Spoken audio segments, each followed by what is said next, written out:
next week. And Buddy Franklin's an endurance animal as well. So I'd expect Thompson to go hard at him early on and try and shut him out of the game. Round 19 from Metricon Stadium. The Blues trying to break through for a win. The Suns trying to back it up from last week.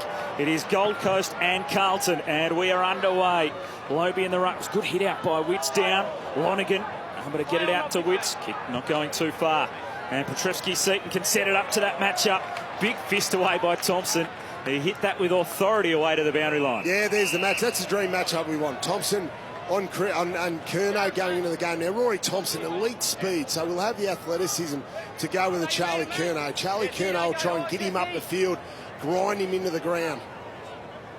Lobie just nudging Witts underneath it. Cripps going to ground. He's in a tangle there with Brodie. We'll keep an eye on his fitness after he went down into the rooms just before the bounce. There's Marchbank just pinballing off a couple. Lonergan will straighten things up for the Suns. He just bombs away, though. Two Blues, though, spoil each other. Wiedering in a row. Wright knocks it across. Big chance here. Lemons after it. But the Blues can get back and adjust. And Wiedering will drill it in low. It was a good kick, too, to O'Brien. Looks slippery out there, Ben Dixon.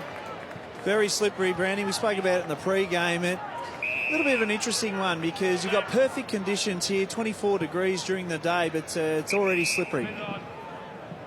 Here's Kennedy, a former Giant, sending a high one up the wing. Thompson in front. Harbrow, he got a second crack at it. He's just able to poke it into a bit of space. Brodie off that career high disposal count last week. The kick, an awkward one inside 50. Burns getting back. There's a bit going on off the ball, and advantage paid to the Blues, but the kick doesn't help them at all. Weller's across, but he slipped over. Murphy's got him. Miller able to get it up. Heron back to Weller. Strong tackling pressure there from Carlton, but the Suns have the numbers. Heron wasn't expecting it back, and the Blues swamp them. Cripps, he looks up, pretty open further up the field. Tough bounce for Paulson. Lane pick up Charlie Curnow. Trying to get the kick away, and the Suns eventually find the footy. Witts, now Joyce. Awkward one off the left boot. Miller did well to knock it down. Petrevski-Seton trying to pinch it away. Miller slaps it again. Lang now dropped out the back. A good tackling pressure from both sides, and we finally get a ball up. We can already see Brandy just here at ground level around the stoppage. They don't really want the perimeter. As you can see, some fierce tackling here. Lockie Weller came off second best in that collision. But just on the outside, Carlton are really mindful. They don't want the Gold Coast to spread so hard like they did last week. So the free kick going Witts' way. And a driving ball up towards right. Marchbank got back. Sexton. Young down there trying to break through a tackle. He just slipped it. He tumbles one towards goal. Lemons down there. It went past Simpson. But the veteran will get back. And he had the support of Rowe. And he just goes with the dump kick out of defence. Now there's nobody near the boundary line at all. That's the player. Not enough intent to keep it in. It was really poor from Rowe. He had a little bit of time there. Just straighten up a little bit and just have a bit of a look. That's a poor kick too. Joyce has turned it over. And what can the Blues do on the counter-attack? Kennedy wanted to give the handball initially. Sends it up towards Pickett. It's poor play. Need to give the handball there, Kennedy, over the top. Good kick by O'Brien. He's trying to get it through to Lang. Riscatelli now has some problems. He's back on his feet. And the kick around the body. Harbrow. A tough bounce, and it'll be a boundary throw. Challenging conditions early on, Mearns. But yeah, I like the fact that Paddy Cripps wanted to play on straight away. He got the ball moving, but then Kennedy needed to handball again and get it over the top. They had space out the back. Well, it's a simple play there. All he had to do was draw the play. They had a 3-on-1. And he actually just had to draw the play and then handball over the top. And they had a Carlton player running back into space. Paddy Cripps went down into the rooms just before the bounce, but great to see he could take his place in the game. Here's Harbrow. Almost looked to clear the kick, but it just crosses the line. And here's Byrne with the footy in his Good to see him hands. back into the side. Yeah, last game was round 2, actually against the Gold Coast Suns. Been battling a quad injury. And he sends it high. Easy enough for Joyce. He's a good player, the Irishman. He used the ball well. He's tough. Certainly the Carlton lineup, especially off half-back, and especially without Sam Dockley at the moment. Certainly he's a good inclusion for Byrne to come back in that side. And he should help their attack, help them move the ball a bit better and flow off half-back and gives the forwards an opportunity. Just early, Carlton's intention, you can see, just want a territory battle. They didn't want to come inside there. There was no one even presenting as an option. So just want to win this quarter here, just obviously on the scoreboard, but just possess it as much as they possibly can. Here's your boy, Brownie. Yeah. Nice mark taken by Byrne. Again, down the line, just seeing Harry McKay down the line playing on Stephen May. He's got a huge game tonight to make sure that Stephen May just doesn't have those intercept marks. O'Brien wants to take right on. He's giving a good chase. He'll get to Shepherd now. Oh, might have been a bit of head-high contact as well on the block. Ball in Mackay's direction. Paulson trying to pick it up down low, which he did. Good tackle, Riskatelli. Petrevsky-Seaton, and it's over the line. Risky kick going over to Mackay, but I liked a couple of things I liked about it. Mackay flew for the mark there, Moons. He got the ball to ground, and Paulson was there. The Carlton players had a bit of a hit there from Byrne. Missed with the first one. I like the fact that O'Brien took the game on, got himself in a little bit of trouble, but then got the Shepherd and went long with the kick. Witts straight back down to the boundary line. Interesting, Jesse Lonergan did a reasonable job on Josh Kennedy for the Swans last week. After half-time, looks as though he has the matchup on Paddy Cripps for Carlton tonight. One to follow.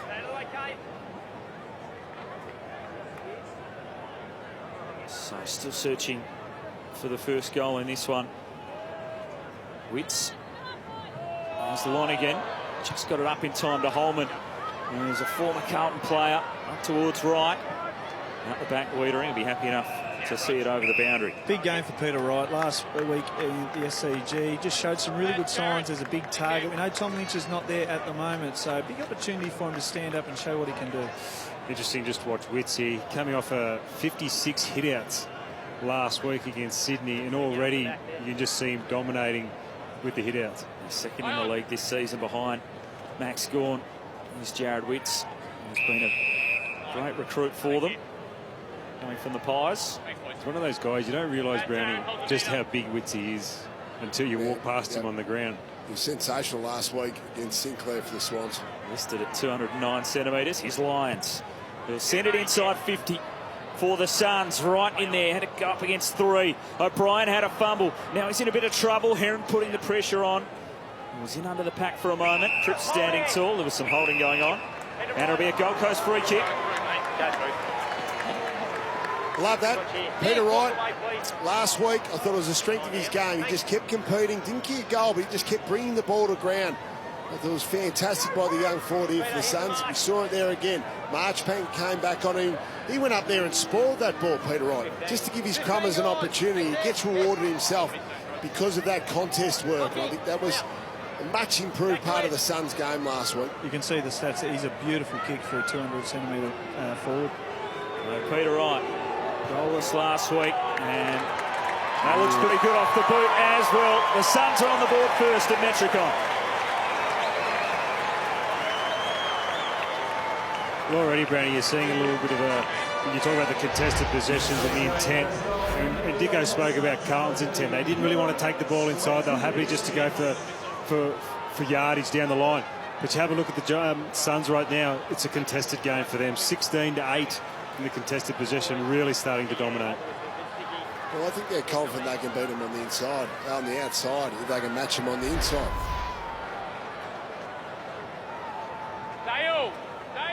Well done by Peter Wright, high draft pick a couple of years ago, Moon, so they'll certainly be looking forward to him going forward to kick a majority of the goals. Will certainly contribute there, especially if Tom Lynch leaves. So Suns with the first. Lobe to get the clear hit out. Brodie, good handball on the up. And here's Harbrow showing that trademark dash. It's a wobbly old kick inside 50, but it was a great one onto the chest of Powell, who can go back and have a set shot. Geez, well, they just walked through that clearance there. It was a nice little tap out from Lobe, but once they really won the ball and Harbrow just came through, it was a bit of a scrubbly kick, but it's the target, that's all you want. You just talk about Wright. You spoke about the Carlton players, young Carlton players. This is their chance. Well, this is Wright's chance with no Lynch to actually stand up in one of these games and kick a bag. Will Powell, young man, had to fight for a spot on an AFL list, but he's taking his opportunity this season, and the Suns kick the first couple. Yeah, well done to Will Powell, but bad defending, really, from a senior experienced player. His direct opponent is Daisy Thomas here. And just let's have a look at this. Daisy Thomas needs to keep Powell in front of him. So the ball is bounced in the centre of the ground. Now, this is sloppy defending. Gets caught ball watching Daisy Thomas, allows him behind. then Jacob Wiedering needs to be supporting Thomas as well, and he wasn't there either. That's poor defensive play by Carlton.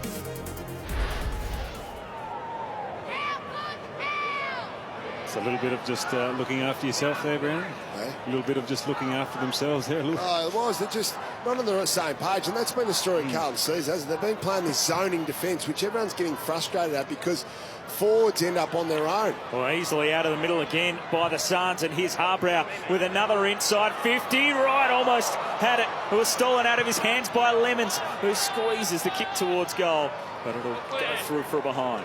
Geez, as a key forward, you're having a little word there to Lemons, say, mate, just give me that extra little half a second. I would have grabbed that one. I'm having a shot from inside 50. But you're right on their defence, Brownie. I mean, all year they've done that zone defence.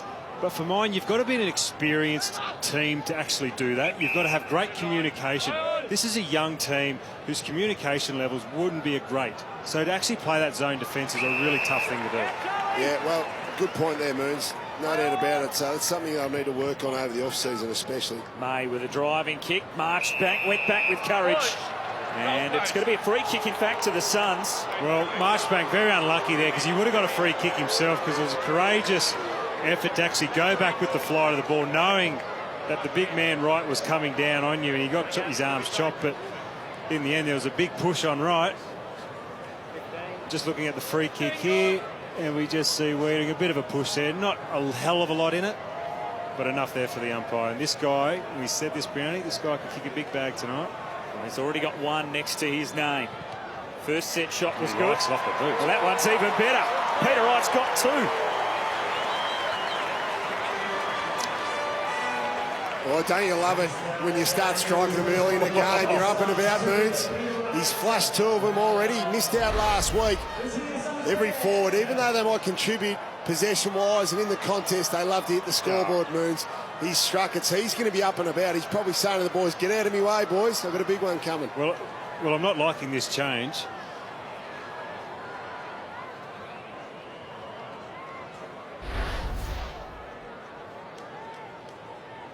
I'm not liking this change at all. Witts has just come to the bench to get a bit of a rest as a ruckman, and our boy Wright's gone into the ruck. You just want to keep him forward and tell everybody to get out of the way. Normally after you kick a goal, you run to the pine yourself, but no rest for Peter Wright into the ruck.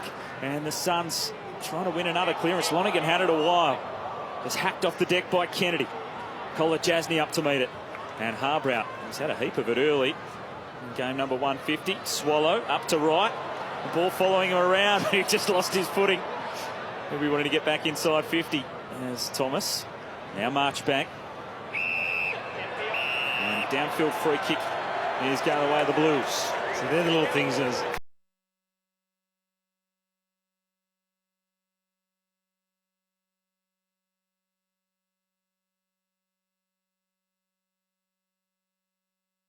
Over the top of it, Wright flicked it up. The Blues need a goal, and Murphy delivers it.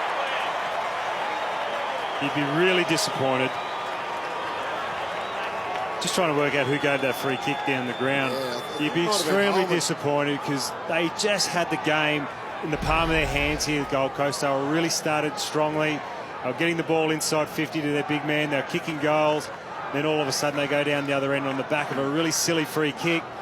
And Murphy, the skipper, steps up and kicks a goal. So I love that from Mackay. Good fly, wasn't it, Moons? He realised the ball was going to get kicked to him on the lead, so he's able to double back quickly and make the contest.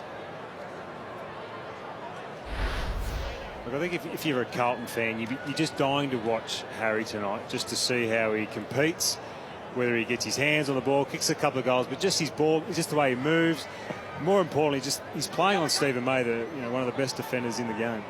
Lonergan got the arms clear and did it well to get it to Lyons. So another clearance to the Suns up to the 50. Heron was involved. Powell knocks it back, and Simpson will try and take them on. He's looking for some support, and he's dragged it back in, and he's got some problems now, the veteran.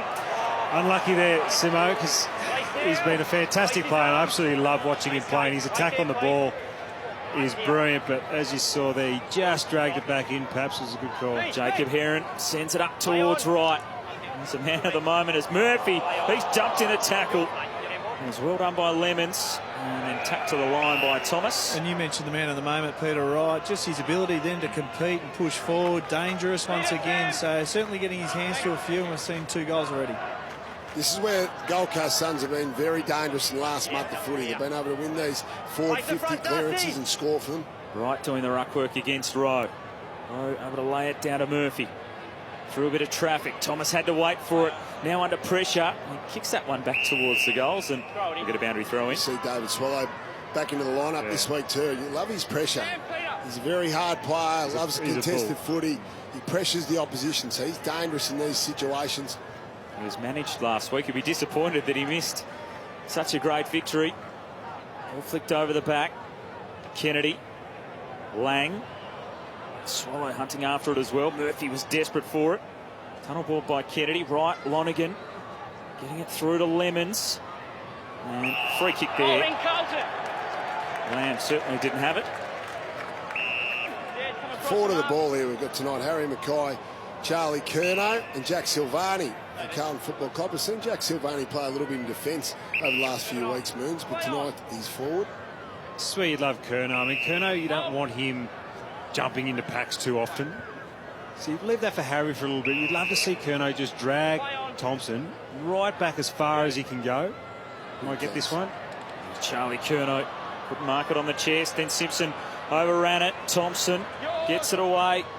Lemon sends it in. Bit of pushing and shoving going on. Lions scrapping for it at ground level. The handball, dangerous. Powell trying to go off the deck. And it's kicking in danger. Free kick the Blues. Oh, I'd love to see this again. Yeah, that was an interesting contest. So Murphy came in from the side. He threw the boot out, trying to kick it off the ground for a goal. You can understand that. Yeah, you can understand what he's trying to do. You can see down the ground they're pretty much numbered off, and they did this really well against Sydney. The turnover game, which you don't often see, so they've picked up where they left off last week. But Carlton haven't got a lot of options, as you can see. They're covered all across the ground. This is the thing. And now you've got May down the line here, who's just, he's not going to come over the top. Jasny drifting in from the side to see it away from Rowe. But again, you spoke about it earlier, Here we Brady. go. It was an interesting one. So, look, he's trying to kick the ball off the ground for a goal. I find that really interesting, whereas Murphy didn't lower his body to go for the ground level ball at all. It's almost like Murphy opened himself up. So I think you've got every opportunity to try and kick the goal in that situation, Moons. I'm not sure that's a free kick.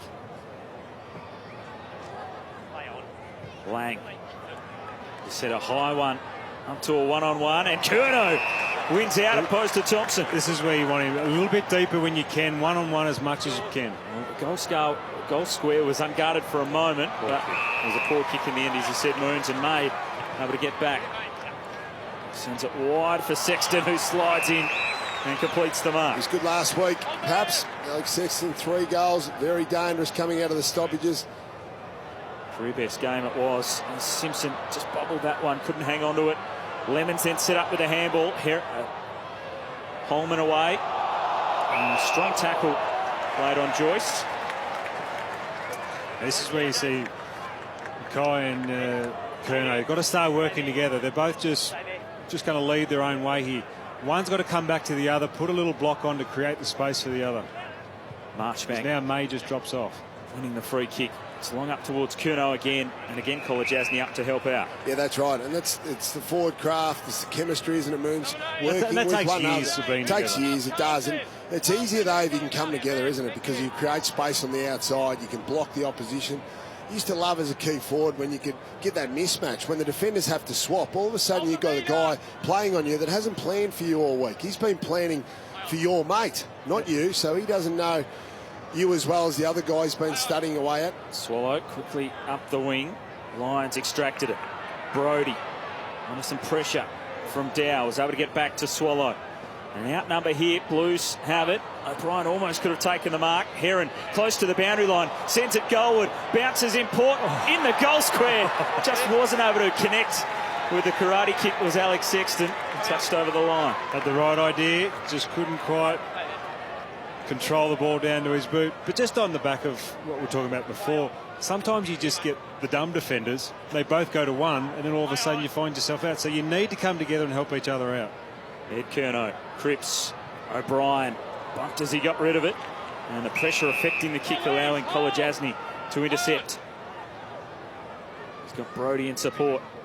And he can set it high to the 50. Holman was almost blocked out of it by Curnow as he went to leap, but ball over the line to be thrown in. And Holman played 9 games for the Blues, 2014-15 seasons. He's had a good year too, perhaps. Unexpectedly, playing as a forward, playing his role well. He's been on the end of a lot of marking contests. Formerly a tagger. He's played every game and extended his contract for next season as well. Here's Cripps. Tackled by Lemon. Swallow ripped away from his kick. Sexton bobs up in the middle of the traffic. He put it on the boot. It almost floated its way through. I like the Suns forwards, Moons, when they got that forward 50 stoppage. A lot of them keep on the move. Some really dangerous small, medium type players. They've got a similar setup to Richmond. You want to say you've got your one big forward, then a lot of small, medium type players that can put a lot of pressure on. Well, they're lucky they've got a full forward who really could be a ruckman. So he's very good tap ruckman as well. Cripps with a long ball to the wing. 1-on-1. Won that time by Thompson. Right, the Blues will keep possession. O'Brien up to half forward and right, running with the flight, and he'll poke it in short to Silvani. Good passage of play there from the Blues. Yeah, good understand. Good little lead back by Jack Silvani as well. Nice, simple kick. It was a beautiful kick over the top to right. Right actually was going to stop and double back towards the kicker. But it was a beautiful kick over the top that made him keep going and put it straight out in front of him where he had to keep running, and then just puts a beautiful pass straight onto Silvani's chest. 19 goals last season. Has spent a lot more time further up the ground and a bit in defence. This year has Jack Silvani, and just short. Best part about Jack Silvani in the coming years with Charlie Curnow, Harry Mackay, they come to their own. The two best defenders. He'll start to get off the leash and play a pivotal role there as a third forward. Long ball out to half back. Right, able to knock it down. Numbers favour the Suns. Aaron to Swallow. Now Lemons has got a great step. He just slipped over. Weller, who was so good last week. Now Miller. Great kick. It was to open it up to Witts. He's got Brodie running through the middle of the ground. It's a dangerous one, but Brodie got there. Ball. Had to go back with courage, but it just spilled out. Deserved the mark. Land. And then Murphy wide to Petrevski-Seton. Stephen May back there, a loose man. That's why he doesn't want to go fast. Short back to Murphy. And I'll switch it to Wiedering. And the running support of Thomas. Chip short instead to Byrne, who played it pretty well. He turned blind. He sends it goalward, but it's not on line. Probably should have been a free kick paid there. I would have thought he had hands in the back. Certainly enough to put him off balance. Look at the rule book. It's probably a push in the back, I would have thought. Jasny in quickly to May. And just chips it up the wing. It was a good ball to Lonigan. Nice little start here. Lonigan coming up for his 11th possession. Get another look at Burns' attempt on goal. Could have been a free kick before that, in fact, as then the mark drops. Jasny under pressure. Miller. Mariscatelli. Thompson. A little unsure where to go. He set it very wide, in fact too wide. Past Lonigan. Well, Curnow was frustrated there. He made a great tackle and he was begging for the umpire to give him the free kick, and then he stood there for another 3 or 4 seconds arguing with the umpire. And had it gone again, he would have made it a 3-on-2 and they would have got the ball out the back.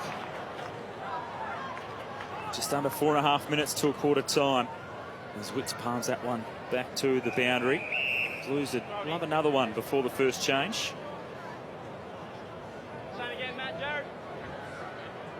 The pressure's been better, Carlton. We know what the Gold Coast have tossed up so far today, but you can see they've just had it in their forward half now for 3 or 4 minutes, so the forwards are certainly stepping up. Looking to break through with a win tonight after losing their last 9, the Blues. The effort's been solid in the first term as Simpson and Lemon see that one over right at interchange gates. Well, come quarter time, they have to have a little bit of a chat about the clearance work at the moment. The Suns are leading 11-4. I think it might have been 12-4 after that last one. So it's something they really need to talk about to make sure that doesn't get any bigger than it is. Here's Cripps, and he's a contested ball beast, and He's he the one to busted fix it. through there. Ed Curnow sends it long to Charlie, but fisted away by Thompson. Some clever soccer skills from Joyce. Miller flirting with the boundary line and hacking it up the line to Weller. He was crunched. Good pressure, Carlton. Petrevski-Seton Gets it back to Cripps. Murphy running inboard is Lang, who can try and get the kick away, but it goes wide. Just tell at the moment, with the ball being so slippery, the guys, just that little fumble, isn't it? It's enough to create more pressure, and they just can't quite get the clean disposal away, both sides. We saw Weller there. Long one out towards right.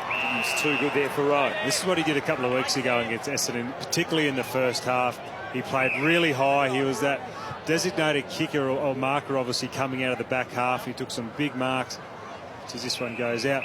But he was fantastic with his work rate, Brown. He really pushed up. The only problem was the second half he ran out of gas. So I want to see him do it for longer tonight. Missed a lot of the season, Peter Wright, with a calf injury. Witts in the ruck against Lobie. Lobie that time. Knock it down to Petrevski-Seaton. Miller's got him wrapped up. Another one of those high draft picks we spoke about in the pre-game, Moons, Petrevski-Seaton. Yep. Watching him closely tonight. Lockie O'Brien as well. He's in around just off the back of the stoppage. Big 6 back in 2016. Yep, up to 5 disposals so far. Petrevski-Seaton.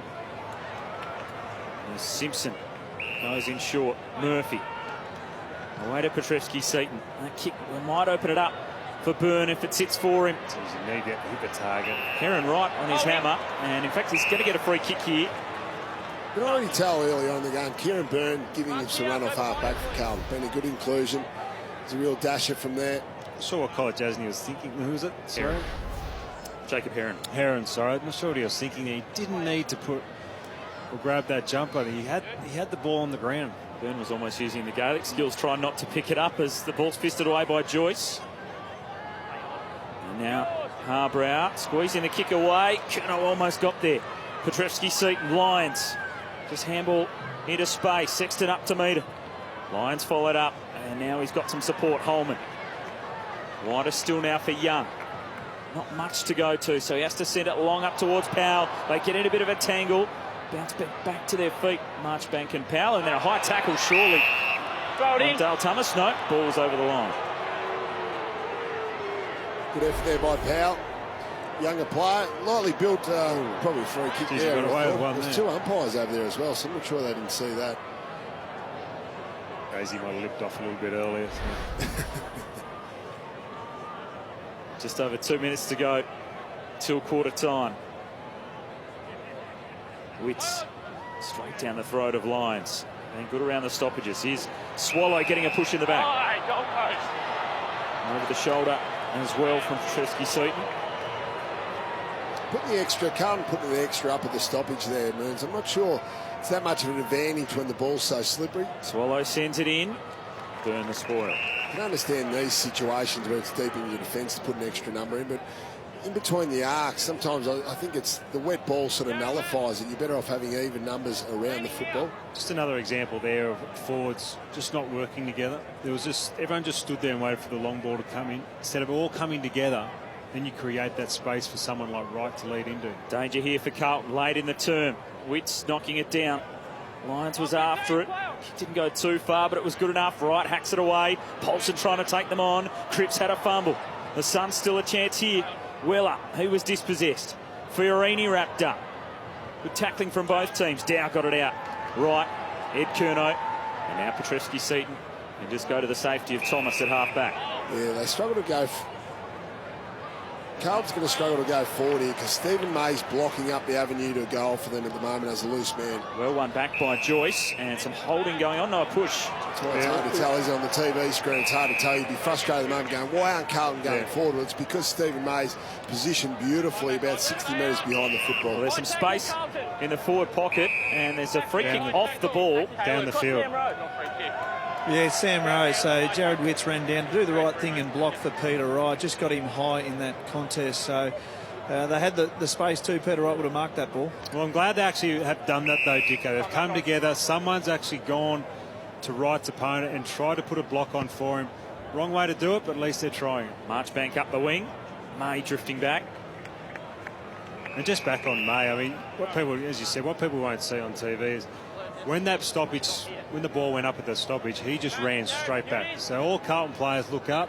Petrevski-Seaton looks up and just sees Stephen May standing back all by himself. So he just can't go there. So he has to go sideways. Just see him there at the top of the screen, the right-hand corner. does it really well, that loose man positioning by Stephen May. Kennedy's handball. Swallow. It's carried forward a bit there by Cripps. Might have hurt him Lions. a bit, Swallow. Certainly drove him into the turf. And Swallow just a little slow to get back to his feet. I think he might be a little bit. Yeah, he's no good down I think here he on the might be boundary knocked, I line. think, there, Dicko. Yeah, he tried to get up then and just fell over. So I think the head hit the ground in that collision. We'll see a replay of it in a minute, but I'll keep you updated on David Swallow. He's trying to wave the trainers away as they wait to make an interchange. There, he doesn't look right. He's trying to go through the right interchange gates. They probably need to stop things here, which they will as we get another look at it. The head certainly hitting the turf there. Yeah, the fact that after that vision, he's trying to stand up. As you can see, he's not stable on his feet at all. So certainly a concussion rule, and we'll have more at quarter time. It's a situation, isn't it, where the umpires now will stop the game until the player's off. So much attention now on these concussion issues and the safety. Well, it shows how much of a knock he's taken here, because he's fighting this, and I'm not sure he knows what's going on. He's fighting to try and get back out there. David Swallow, he'll get some treatment now. High ball inside 50. Thompson knocking it down. Harbrow after it and over the line. Such a determined character, David Swallow. Look at him still fighting the doctors, wasn't he? Even the police in the background, Vandy, going to get involved. Who nearly fell into the Blues bench, Dicko. I mean, he's just going to just take a deep breath, go off, get it all together again and come back. Coppers are just warming up for a busy night on the surface of Paradise Streets. Well up. Foul. Now Murphy. Weller getting involved again. Lonergan. And Thomas taken over the line. Well, certainly a strong tackle from Cripps. And as we get another look at it here, taking him forward. To Cripps' defence, he didn't actually follow through with the tackle. It was the momentum you'll see there. He doesn't act on his left arm, doesn't pin an arm or anything. So that was just unfortunate. We saw a situation earlier in the year when Nick Nanmilli was suspended for driving Carl Amon from Port Adelaide into the ground, but that was a different situation. He's already on the way down, Patrick Cripps, so he should have no problems there. Just hopefully David Swallow is okay. But there's no driving force in it. It was just a good, solid tackle. They're both slid. Well, he doesn't have an alternative there, does he, Moons? Unfortunately, his head's hit the ground. It didn't look as forceful. David Swallow off the field at quarter time. And an interesting quarter we saw as well. The Suns bursting out of the blocks. The Blues just locking things up a bit more. And at quarter time, it is Gold Coast leading by 13 points. Good, fantastic start. 2 goals straight. Struck the ball beautifully on his long set shots and making a contest, getting the ball to ground. He was good when he was in the ruck as well. Just got to watch out for Marchbank. Marchbank is the one that's really coming off and trying to get third man over to help Rowe. So second quarter underway from Metricon Stadium. The Suns and the Blues. Silvani was trying to rip it away. Lonergan had a heap of it in the first quarter as he sends it forward, and Thomas takes a great mark under some heavy pressure. Well, that's the thing now with Swallow going off. He and Cripps were really going head-to-head for most of that first quarter. And looks like Lonergan, even though he's standing the mark here on Simpson, looked like he might be getting the job of Cripps through the middle of the ground. Simpson up the wing. That's a mark. And it will be a mark. The spoil initially from Witts, and then started well again. Played well last week, started well again tonight, Witts. Harbrow, long, right there. Ground level, Peter Wright. Got it to Brody. Now Young. Just hook a kick inside 50. Sexton trying to use the body work there on Wiedering, but over the boundary. That's what they did well against Sydney last week. The Suns were able to work the ball along the boundary, Moons, create stoppages, create throw-ins, and then score from these situations. Well, we spoke about in the first quarter how well they move in this situation. Just have a look here again. Witt's front position. Moby halved it, knocked it down to Murphy. He clears it out of defence, but only as far as Joyce. He's able to hang on. No, not paid the mark. Slippery ball. Fell out at the last moment. He's down. Bursting through. Mackay. May's got him wrapped up. Good take by Murphy down low. And the Blues there running in away through the middle of the ground. Silvani. Great decision. Just spotted Ed Curnow out of the side of his vision. And he set it in his direction. Fiorini giving chase. Marchbank's pushed up. He sends a high one, but Harbrow just read it better than Pickett there and able to take the mark. Well, not so much read it better. Pickett was looking for the body, but all he had to do was had to realise he just needed to go the ball, Brownie. It was obvious. The kick was perfectly put out in front of him to just lead at the ball and take a mark. Instead, he's gone looking for the body. And May just showed a bit too much of that to Mackay. Calling for a 50-metre penalty. Yeah, it was a great play there by Harbrow, wasn't it? Just perfect defending. Yeah. He was aware of where his man was. Pickett wanted to take him back to goals, but he kept one eye on the football. He reacted to the football, and that's what Pickett should have done. Harbrow's had 10 disposals in game number 150. He's been a fantastic player for the Gold Coast Suns. First Gold Coast player to reach that milestone, and here he is again, getting involved as he slaps this one up the boundary line. Of course, started his career at the Western Bulldogs, playing 70 games there. So what's he up to? 220 tonight? 220 tonight. You don't realise just it's a lot of games, isn't it? It is, yeah, a lot of games. And looks like he's still got a fair bit left in him. He's got that build too, Moons. You could easily see him getting to 300. Yep. Quite clearly the Gold Coast Games record holder. Lynch the next best on 131. Here's Petrevski-Seaton. The tackle by Fiorini. Just got his toe to it. Fantastic. Back over the boundary. It's probably a similar type player. Certainly that experience level that the Gold Coast like to see more of come into the system. There was reports in the paper today that a couple of the two Queensland clubs looking at Mitch Wallace from the Western Bulldogs. So, you know, they're certainly, the Gold Coast Suns are going to have their eye on those age players. Big hit. Well, I was lucky enough to do a couple of years down the Bulldogs and work with Mitch Wallace, and you'd be lucky to have him at your football club. Is that right? Ripping human being and a good footballer. Here's Young stepping inside the tackle. Powell just getting it on the boot and sending a high ball to half forward. Big collision there. Wright and Sexton, the two teammates colliding. Wow. That would have hurt. And he's up, the big fella. Well done. Good on him. Only for the footy from all players. They did have eyes only for footy. There's nothing worse when you're, what is he, 100-odd kilos and you know you're going to land flat on your back. That hurts straight up. Well done. Willing contest. There's Lonergan. Extracts it.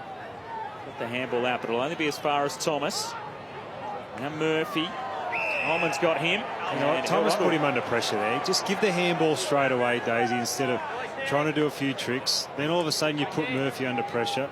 You can already see in the first 3 minutes of this quarter, they're not prepared to give anything either side. So no fast transition as yet. They're just hedging their bets, both teams. As we said, the contested ball was always going to be a focus, but the outside's going to be even bigger focus. Peter Wright still just feeling the effects of that collision a few moments ago. It's a good matchup, this one, with Lonergan and Cripps, because, again, you talk about Witts being a big boy. You go past Lonergan, he's thick. Yeah, he's like a brick with legs. Oh, just seeing that incident again. Sexton felt him coming, the big fella, so he protected himself. Put the knees up. He might owe Peter beer after that, I reckon. Peter Wright copped all of it. He's fighting there. In fact, he's giving away a free kick. Have a look. Alex Sexton realised he's in trouble, thinks, hang on, I've ventured into a place that I shouldn't be in at the moment. I'm going to protect myself. Don't worry about me teammate. The big Davey Ruckley keeps his eye on the ball. Ball long and Cripps in the air, strong. Oh, you love watching this bloke.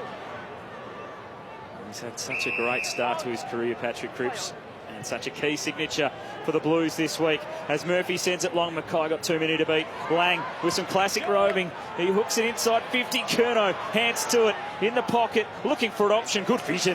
Back to Wright. Geez, that's clever. Didn't panic. Seeing Wright's going to play on here. A little bit of loose checking on the mark, allowing Wright to run around and get the full distance on it. Has it carried the line? It looks like it's a goal. Because it swung late, didn't it? It's hit the inside of the post. I thought it was going to hit the post there, sir, because it swung late. Is it behind, hit the post? Can you please confirm? I think it landed short, so I think it even short of the post. Have a look at the review. He's indicated to the boundary, the goal umpire has indicated to the central umpire that he thinks it's hit the post. See Holman and May leaping. Yes, very much at the post. Hit Well the top of the spotted. padding.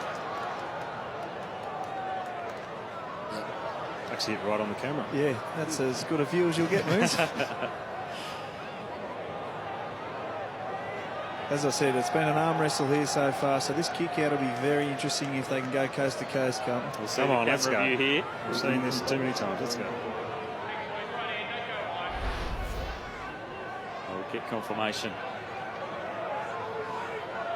And it is a behind for Matthew Wright. Still got to move quicker on those ones. So clearly, first replay shows let's hit the post. Yeah, let's exactly. move on quickly. Get the game moving.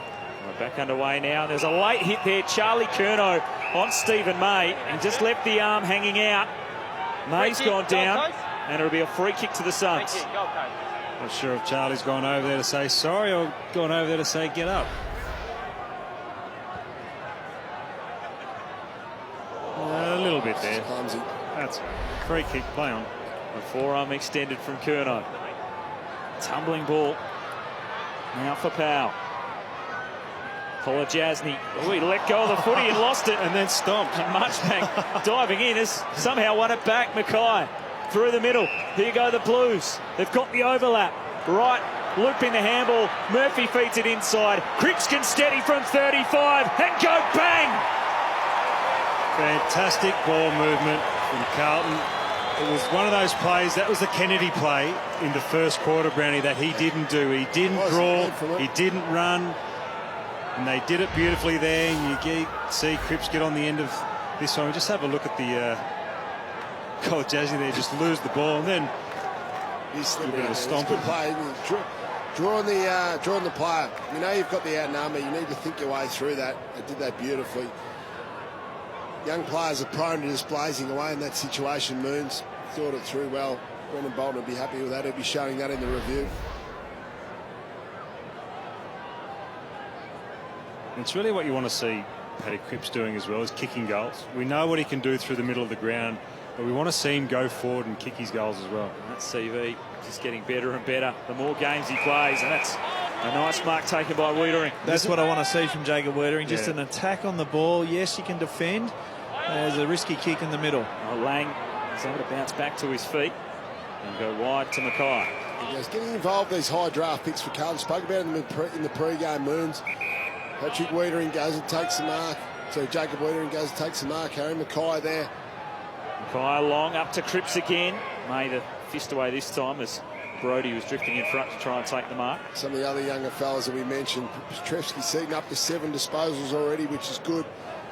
Wiedering's had his 6. We work our way through down. Lockie O'Brien 5. Charlie Curnow's had his 5. Paddy Dow has had his 4. These are the high draft picks for Carlton that really they're hanging their hat on at the moment, and they're the ones you need to see progress, especially in games like this. 9 top 10 draft picks out there for the Blues, 5 for the Suns. So plenty of talent on show in this one. And I like that Jacob Wiedering, he's playing the loose man in defence there, so just a little bit of a handover at the moment. But in general play, he's happy to come off his players. You can see there, that's what he's got to do. Had an up and down year for a young player, but when he attacks the ball, he looks very good in the air. Kennedy taking in the standing tackle. Was able to get a disposal. He's in there scrapping for it again. Lions. And we'll get a ball up. I'm glad he's back now, though, Moons. Glad Jacob Wiedering settled down playing as a defender. Started his career as a defender. Well, he had that. Just help him settle into that role. He had a really good first year as a defender. On the rising star, we had that period where he played as a forward. He kicked 3 or 4 goals, and we thought, you know what, maybe we want to see him as a forward, but lost a little bit of confidence. But you're right, his natural position is that centre half back or that key back position. Lang was desperate after it. Petrevsky got good protection from Lamb. Kennedy took a big hit but got the handball away to O'Brien. Bouncing ball here for Curnow, and he almost kept it in. Blues were going to be away there, but we'll get a boundary throw in.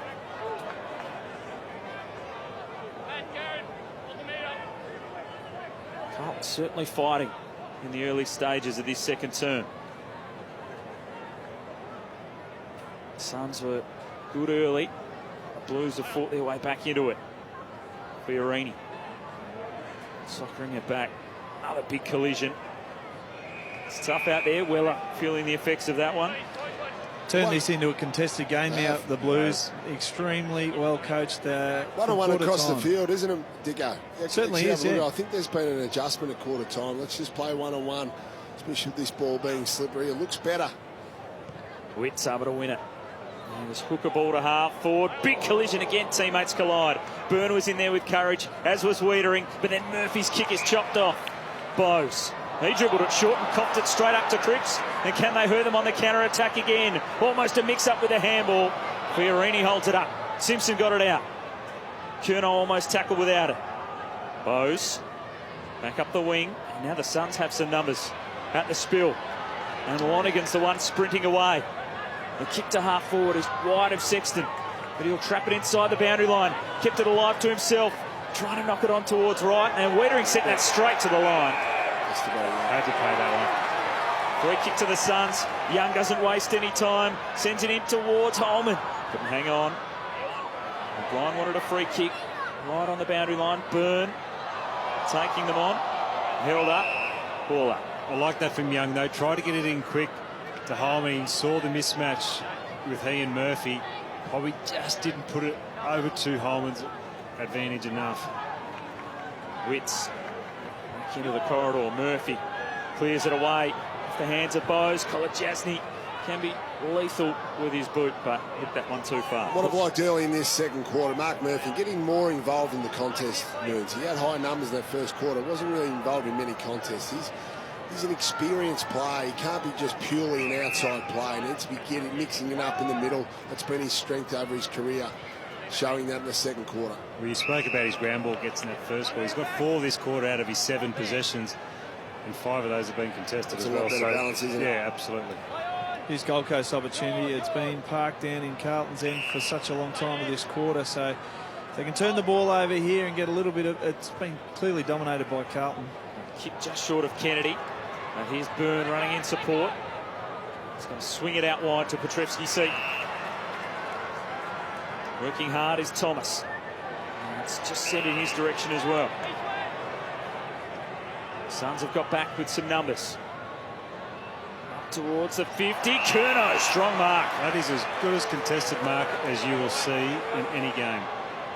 Thompson's closing speed there was excellent. Put huge pressure on him. He was still strong enough to grab that. He's looking for an option inside 50. And he just lays it up off the hands of the pack. Kennedy's waiting out the back. He keeps rolling towards the line. Trying to keep it alive, but over. Now, they're the Pax moons where you want to see Harry Mackay just go crunch. Just have Gold Coast Suns bodies and even Carlton bodies for that matter just spilling everywhere. But he was 3 metres back from that and didn't fly. He wasn't there and wasn't set up for the drop zone. For a key forward, it's a free hit. You get to run and jump and try Roby and take down. people out. Here's Cripps roving. A great connection on the snap. Mackay wrestling for it. It's knocked down straight back to Cripps. He'll hook it over his shoulder. Too much. Just too far. Brendan Bolton watching on. He's having a nice little period up forward at the moment, Cripps. Such a dangerous player. Paddy Cripps. And the Blues win it back. Thomas to Simpson. Squeezes it short. Petrevski-Seton. Now Murphy inside 50. A kick just not favouring Wright there, who was leading out, and May intercepts. Need a bit more hang time. Matthew Wright was at the back of Stephen May. The kick had been right. It could have got over Stephen May. He's right again, working right up the ground.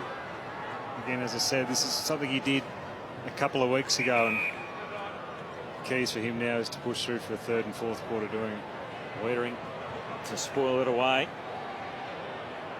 Thomas and Lemons. Harvard see it over the line and share a little joke. Unfortunately, we weren't all blessed with big engines like you, Brownie. Us big fellas. So not too many of us can cover that type of distance. So it's something he does need to work on, right? Wits with strength. Just missing lines. Miller in and under. Distracted by Murphy. Cripps quickly inside 50. Curnow wrestling. Might have got Thompson high. He's feeling the effects of the spoil. I think it might have been May. Arbrow. May towards Lemons. Thomas. Petrevski-Seton. Short to Silvani, not the 15. So he just feeds it inboard. Back to Petrevski-Seton. The eyes darting around, and he found an option in Mackay. So if they could just fix up their kicking going through the middle and inside 50, Carlton, they'd be well and surely in front. They're actually playing a hell of a lot better than the Suns this quarter. As we said, they've brought it back more to a contested game, more of a one-on-one game. And their running through the middle's been great. Their kicking's been poor. Had some issues with his goal kicking last week, did Mackay, and that one right across the face. And he touched over the line for a boundary throw in. Saying that, they're going at 62% this quarter, which isn't great, but The Suns are going at 50%, even worse. Plenty of numbers around the boundary throw in. Blues have been pushing hard in this term. Lobe front spot. Now Lyons, he heard the voice and spotted Brody. He just got the handball away to Lonergan. He's racking up the disposals in this first half. Holman was trapped behind and had to punch it away from Simpson. That's right, good effort by Holman to get it out of bounds there. It has been a better quarter by Carlton. The one-on-one look around the ground has been better for mine. Moons has been able to compete, started to move the ball with even numbers through the field. 8-2 inside 50s in this second term, dominating the time in forward half as well. Cripps knocking that one backwards, still hunting after it. Holman just went off the deck. Bounce important, free kick. An advantage paid to Brody. Everybody else had stopped. And then Sexton drops the uncontested mark. Now he's under pressure from Lamb. And it's over the line. He'll be ruining a missed opportunity there, Alex Sexton. Flat hands. Get a mark with flat hands there, Moons. Especially when you're 3 or 4 metres out in front of the lead. Oh, that's a dolly, even with a wet ball. It's actually interesting to know if Gold Coast, when you know you've got a night game, do you train at night time during the week just to adjust to the conditions that we do know are slippery up here? That was one of the reasons at Brisbane, certainly under Lee Matthews' reign, why we used to train at night. Just used to training in the dewy conditions. Just having the ball handling, you adapt, no doubt about that. If we had night games down Geelong, we would always train at night just to get used to under lights and the yellow balls and all that sort of thing. Certainly does become a slippery footy up here in the evenings. Silvani after it. Squirts out to Dow. And just blindly kicks it away. Mackay got there. College Hasney almost able to hang on to it. May. Now Weller. He goes wide. Over the head. And Powell just waiting out the back. Hooks it back dangerously to the top of the square. Wright brought it down. Young waiting for it. It spills out. Lemons just trying to get clear. Strong tackle and holding the ball. Patrick Cripps again. Doing it all. Down back, making huge tackles through the middle of the ground, winning the ball and kicking goals down the other end. That's why you want to sign him for as long as you can. Petreski-Seton drops the mark. And now Weller with a bullet-like kick, but it's a tough footy to hang on to. After it now, Lemon's got it away. Powell off the left. And it wobbles its way through from behind. Again, another simple mark put down. Can't watch Brendan Bolton. Cannot watch. He's about to leave the box. Come down with us. Certainly been a lot better though, Carlton. The early part of this quarter. This man's been unbelievable. Well, they just got it on their terms. Oh, he's hung that too high.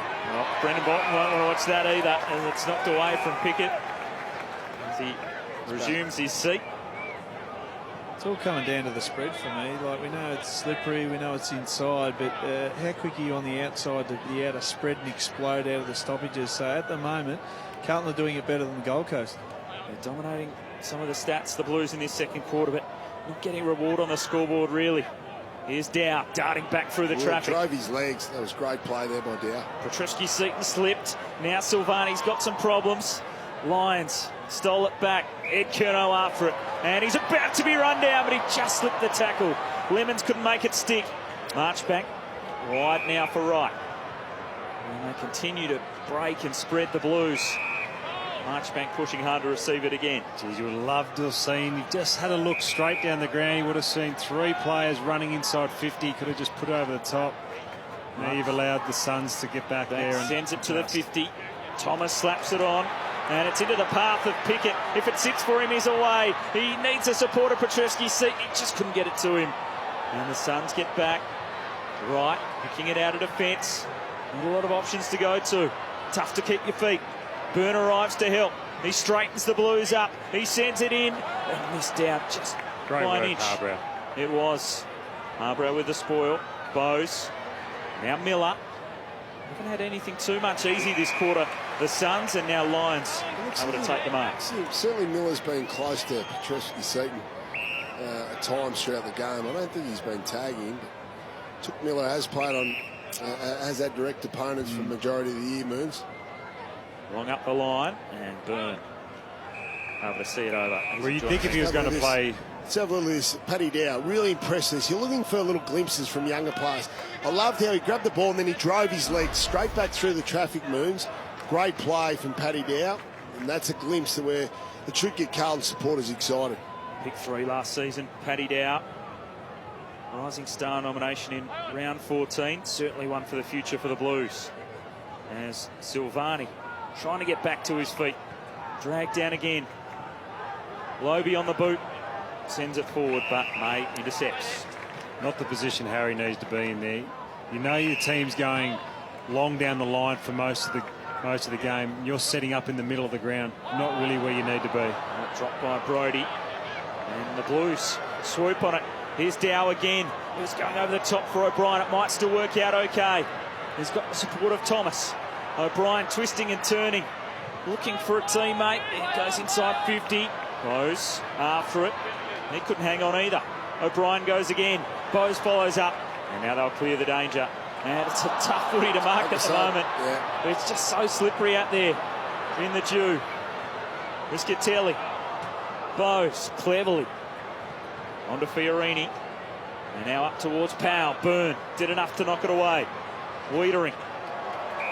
And now Marchbank. Perhaps if they can just fix up these inside 50s. 12-4 this quarter alone in favour of Carlton, and they are just butchering it going inside. Long ball up towards Mackay, reaching once, twice. Not the third time. Charlie Curnow. Back now for Murphy. It took a little while to try and find it. O'Brien spins into some trouble. And a ball up. Just over 4 minutes to go in this second term. And given some of their domination, the Blues, they'd love another goal before quarter time. Here's Lang. Ran into Brody. Clean hands from right. Gave it up to Bowes. Up the wing. Wiedering almost. Holman. Had it a while. Young.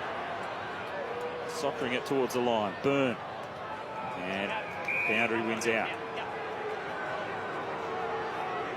Yeah, Carlton certainly, they can get another goal before half-time, Moons. That'll be a good quarter. They just need to put more on the scoreboard. They have. They've dominated 13-4 the inside 50 camp for only 1 goal. And we know the ball's really slippery, but they need to be able to convert better than that with their entries. Well, Witts had to improvise in the ruck. And it's going to be a free kick going the Suns' way to Sexton. They'll just pump it long inside 50 and an uncontested mark in the end to Lions. You can't have that. Smaller players taking uncontested marks in the forward 50. Carlton defenders will be disappointed there. How does that happen? You can understand bigger men. Not a guy that's probably about 5'9", 5'10", just being able to float up and just see here and Byrne out the back. You need to have arm across in that situation. Any player who's free will fly for that mark. Jared Lyons puts that one across the face of the goals. That really would have hurt Carlton if he'd been able to convert. Well, it's simple, one-on-one defending. If your man flies, you fly with him. And he was just sitting at the back hoping that someone was going to either take the mark or was going to slip out the back being that slippery ball, and he was going to get an easy possession. Dangerous out of defence here.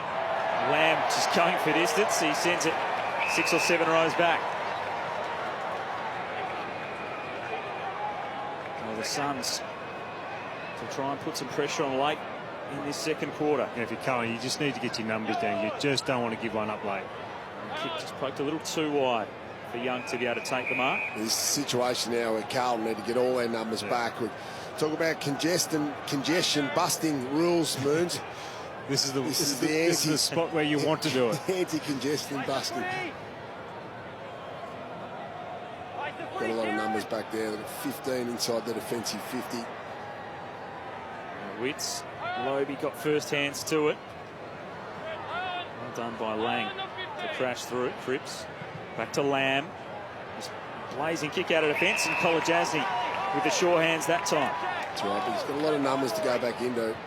He's going to launch it long into the pocket. Big back up. Fiorini there. Might have almost been a Falcon to Wiedering. As the ball goes over the line again. Just having a look at Carlton's major ball winners. It's Murphy and Cripps. 9 possession each, but the biggest problem here is their kicking efficiency. Murphy going at 33%. 3 of those have gone inside 50. Cripps, we know he's always under pressure, but he's only going at 20%. Witts down to Young. Boundary line looming again. Cripps strong. Good enough to get the handball away. Kennedy. Lang. Kennedy left it behind. Lonergan back in there to win it again.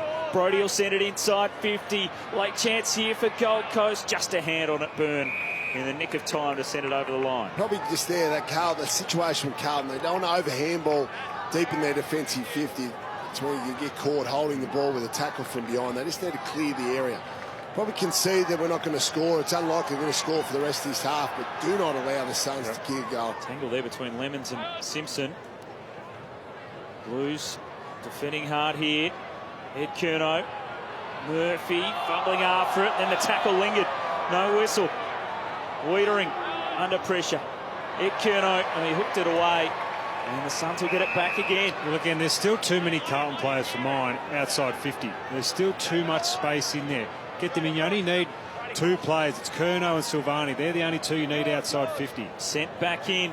Dangerous ball. Cripps. Great mark floating back into defence. Up his 12th disposal now. He's been fantastic. I love coming to the footy to watch this man play. He's brilliant, isn't he? Long ball out towards Marchbank. He was sandwiched and he'll get a free kick. Well, that's exactly what we're talking about. Just having someone out there who can give you a contest, having your numbers around there to make sure you don't give up that goal. Now you can slowly work your way down the field or just hold the ball enough to make sure you get through this quarter without giving up a goal. Kennedy up towards Charlie Curnow. He's enough for Thompson that time. You've just got to understand Charlie Curnow there in that situation. He's just got to stop and protect the drop zone earlier, knowing full well that a slippery ball, most likely the ball's going to go to the back. So you really need to dig the heels in, push back hard into your key defender, keep the ball in front of you there. I think this would be a great learning experience for Curnow, playing on a much stronger opponent. Yep. And what you need to do. Just over a minute to go. Ball knocked down. Cripps tried to don't argue. He's still got a handball away. Paulson, he ran into trouble. Spilt to Ed Curnow. Cripps trying to take them on again. Just got the handball away again. And now Ed Curnow. He can send it inside 50. Long towards Silvani. Hands to it. Well done. Well played, Kolodjasny. Silvani still fighting for it. Emerges in great vision as well.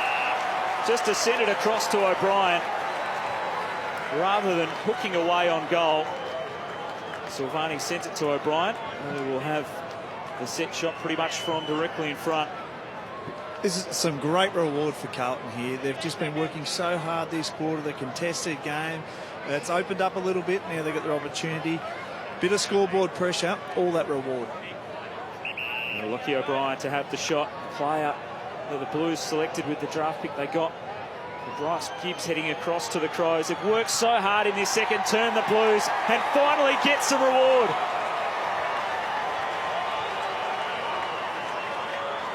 That'll please Brendan Bolton. He couldn't watch earlier on, but O'Brien this time able to convert. We can see here just this fast play. I spoke about the outside game. You've got to make your opportunities when you come into the forward. They're scrapping, their pressure's been good. Silvani sums that up beautifully. So when you've got a fast play down the wing, you can open the corridor up in Carlton. Only 2 points going into half-time. It's been a big quarter for them from a contested game, but now the game is on. It certainly is. You get to see the joy there from O'Brien. He's had a good month too, averaging 17 disposals across the last 3 weeks. And having an impact tonight at Metricon Stadium. So just a few seconds remaining in this term. Lobe up strongly. Murphy wrapped up. And that will do it for the half. An intriguing one. The Gold Coast Suns trying to back it up after last week's amazing win over Sydney. They've got a real fight on their hands. Brendan Bolton and Stuart Dew both to head down into the rooms and chat to their troops. Patrick Cripps certainly leading the way for the Blues. 14 disposals in that second quarter. A massive effort from him. 2 points in it. Yeah, 2 points. It was the Dow struggle in that second quarter, but Carlton were definitely on top. Just see there, David Swire looks like he's finished for the day clearly after that first quarter knockout and the end of a Patrick Cripps tackle. So second half from Metricon Stadium on the Gold Coast. The Suns leading the Blues by 2 points. And out of the middle, Dow was after it, but Brodie beat him to it. And a driving ball inside 50. Lions down there, one out with Marchbank. Lions still fighting for it, trying to keep it alive. And it will spill over. Well, Dicko and I just ran into David Swallow down in the change rooms before, and he seems to be okay now. He said he was the first time he'd actually ever been concussed. Didn't try and fight you, did he? No, he said he just saw the replay, and he said he had a bit of a laugh because even he said he was like the drunk mate who didn't want to go home. Ball thrown in. Good to hear that he's okay after that head knock.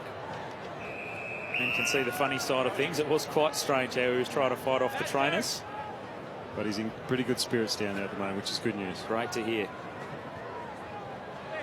We've got a good contest on our hands as well. The Blues dominating that second term. It's Lobe and Witts go at it again. Down to the front of the pack. Simpson is gaining a few metres around the boundary. And slick handball. Petrevski-Seton to Cripps. Just so hard to bring down before he gets a disposal away, and eventually it's seen over the line. Good effort there by Lockie Weller, actually. He could have not driving his Carlton opponent into the ground.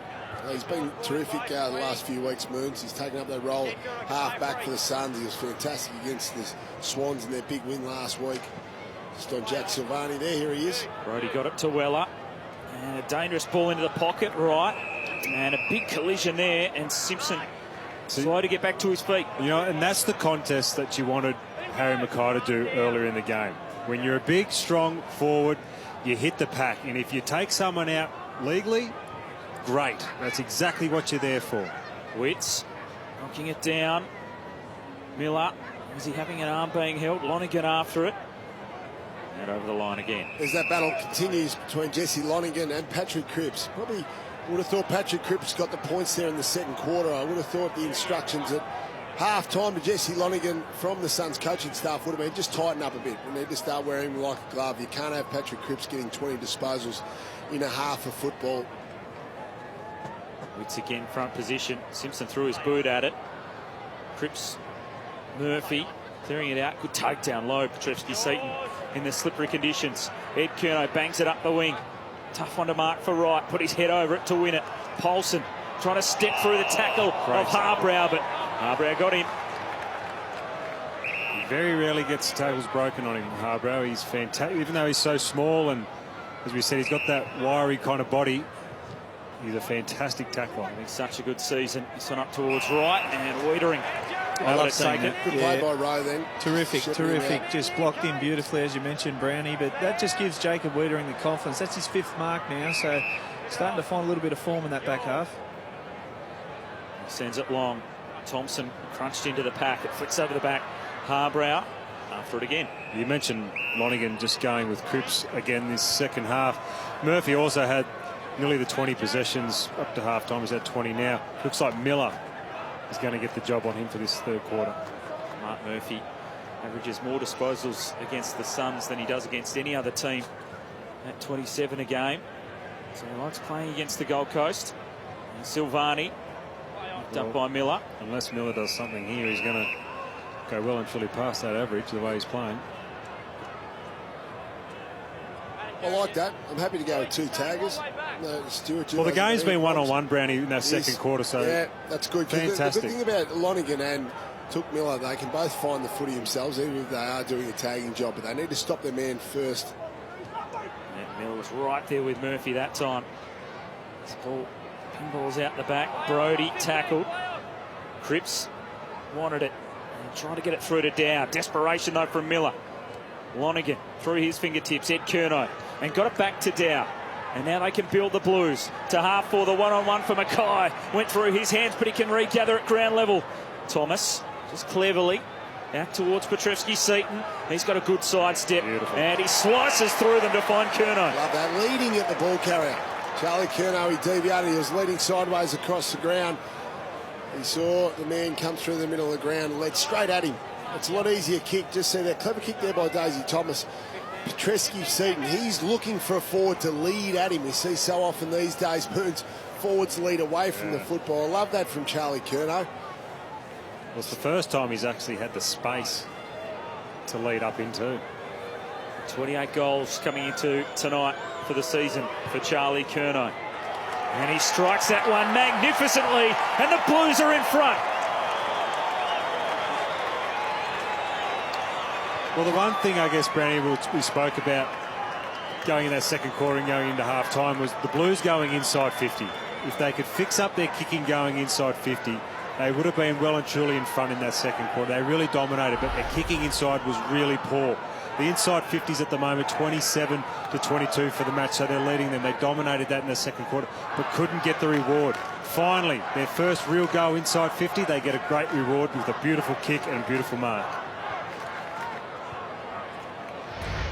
Without really knowing Charlie Curnow, he strikes me as a lad that he's a competitor, Moons. He keeps going. Now, I would have thought he lowered his colours in the first half to Rory Thompson, but he keeps competing, keeps leading at the ball carry. He doesn't sulk, doesn't drop his head. He keeps presenting for his teammates. Lobe sends it forward, only as far as Fiorini. That's a great sign from a young forward, Moons. It's hardest position on the ground. Well, most young forwards, when they're not having a good first half, they drop their heads and they have a horrible game. Bose was held on to. Back in the side this week. This is Fiorini, who pokes it up towards right. Good contest with Rowe. Boundary line looming. Lemons trying to gain a couple of extra metres. That's where Peter Wright, you can just see a little bit of a foot race. Just needs to get aggressive on his opponent at that right point of protecting the drop zone. So that'll come with a little bit more experience, but we've seen how hot he started the game. Just a stop and prop, Dicko. He's not going to beat his opponent in a foot race. So stop, prop, protect the space, and then come back at the ball. Weller looked it forward. Dow been busy to start this third quarter. Cripps been busy all night. Out to half back. Up for Curnow, who left it behind. Now Thompson under pressure. Miller got it to Fiorini, who fumbled. Can't slip, isn't it? And now Murphy. It's tough. Tough out there to hang on to the Sharon. Yeah, it's one of the challenges. We spoke about this in the first half. One of the challenges about playing football at night time in Queensland. Perfect conditions during the winter, but it does get very dewy. Lobe. Holson up to meet it. Fiorini sliding in as well. Weller fumbled, regathered. Even now, Brandon, I'm just looking at Carlton's forward setup. You've got Curnow and McKay next to each other. Isolate. You don't want May and Thompson being near each other so they can come off and help out. You want to get as many one-on-ones as possible. So isolate each other, go away from each other. Throw in for him, just a little short of the ruckman. And as Lang's then bundled over the line. I like the idea of Witzer trying to work up the ground, trying to get the territory game going now for the Suns. This is what they have to do. They need to start to spend more time in their forward half, unlike the second quarter, and try and generate scores from there. Try and scrap some goals. Not straight down the throat of Ed Curnow. He just got rid of it in time. And now Murphy's full of run. Up to Mackay, almost reeled it in. Would have been a good mark in these conditions. Thompson, he's he's trying claimed. to beat him there. Oh, ball up. You can just see the last boundary throw in, all the numbers were on the boundary side, so it'll happen again. So the corridor's open. It's just they're just playing a territory battle game, and it's been for about a quarter and a half now on Carlton's terms. Trips off the ground for a moment. Suns win the stoppage. Sent over the head of Wright. The foot race is on. Rowe puts the head down. He wants the line. And he does well. Just the professional defenders fumble. Better for the doubt too, the slippery ball. So it's going to become this territory game. Who can win the arm wrestle of spending more time in their forward half will be the keys to winning the game here. Gold Coast setting up. Who's going to get on the move? Ball tap down. Lions. Sexton sends it in quickly. Wright with the one-on-one. Rowe could almost mark it and then slaps it over the line just to make sure that Wright couldn't take it. It's a good match-up for Peter Wright, Sam Rowe. He's a big man. He's a veteran back there, so he's going to understand body positioning and protecting the drop zone. He's going to try and push Peter Wright underneath the football. You're right, Moons. He needs to use that bulk of his right. Wits down. Miller. Brody just got an inch of space. Trying to curl it back. Couldn't bring it back far enough. I guess the beauty for Peter Wright, he's only got 48 games into his career. You throw another 20 or 30 on top of that, and he'll start to learn where to use his body, when to use it, where to push his opponent to create the space that he wants to go to. Protect that ball drop. Simpson out of full back, and Curnow with a big contested mark. Started well in this third term. Dicko's right. They just had the courage to maybe look inside every now and then and take that kick. You'd open the game completely up and you get some easier inside 50s and trying to go down the line like this and putting it out in the full. Now Pickett making a mistake. Because they've had all the play, as I mentioned, for a quarter and a half now, and they're only 3 points in front, so a little bit more risk. The conditions, they're not going to be pinpoint, but at least you get the momentum going in the right direction. May to half forward. Wiedering was just nudged out of it well by Holman, who got it to Lemons. And now inside 50, the Suns. Sexton tries to bend it, but it goes right across the face of the goals. And Powell sees it out. Just have a little look inside before you do that kick. Murphy had to come off Miller to go and put pressure on. Miller was running into an open goal. All he had to do was look over his right shoulder.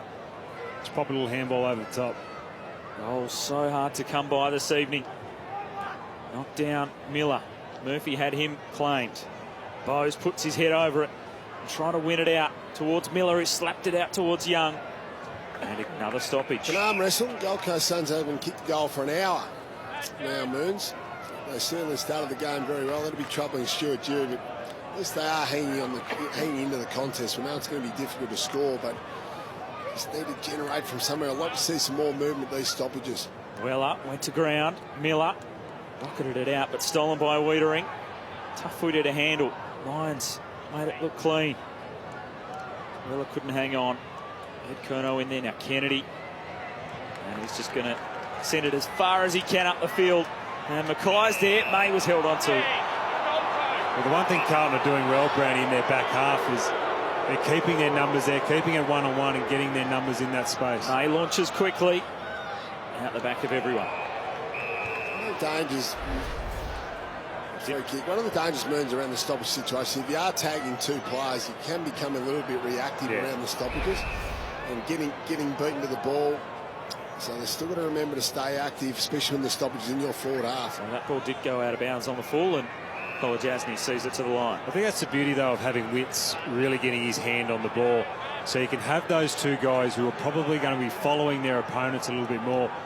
But you've still got your ruckman winning it for your other on-ballers who can get on the move. Holman try to slip it through to Brody. Petrevski-Seton. Now Simpson fighting for it. Holman putting pressure on him. Up to meet it is Lang. Good give to Petrevski-Seton. Now the Blues forward. Kennedy to Curnow. There was no one inside 50. So he has to wait for an option to present. He decides to go sideways to Murphy. Just beyond the 50. He chips it in now to Mackay sliding in. Great work rate from everybody there. They broke away. You saw the big forwards took off right back into the goal square to create that space for Murphy to then run into. And then you see Mackay just come back at the ball carrier, take a nice sliding mark. This is a much better kick for Murphy. You've seen him really have some horrible kicks going inside 50 in that second quarter in particular. It's a much better pass. Harry Mackay with the set shot. Has had issues with his technique, but that is a very, very good effort.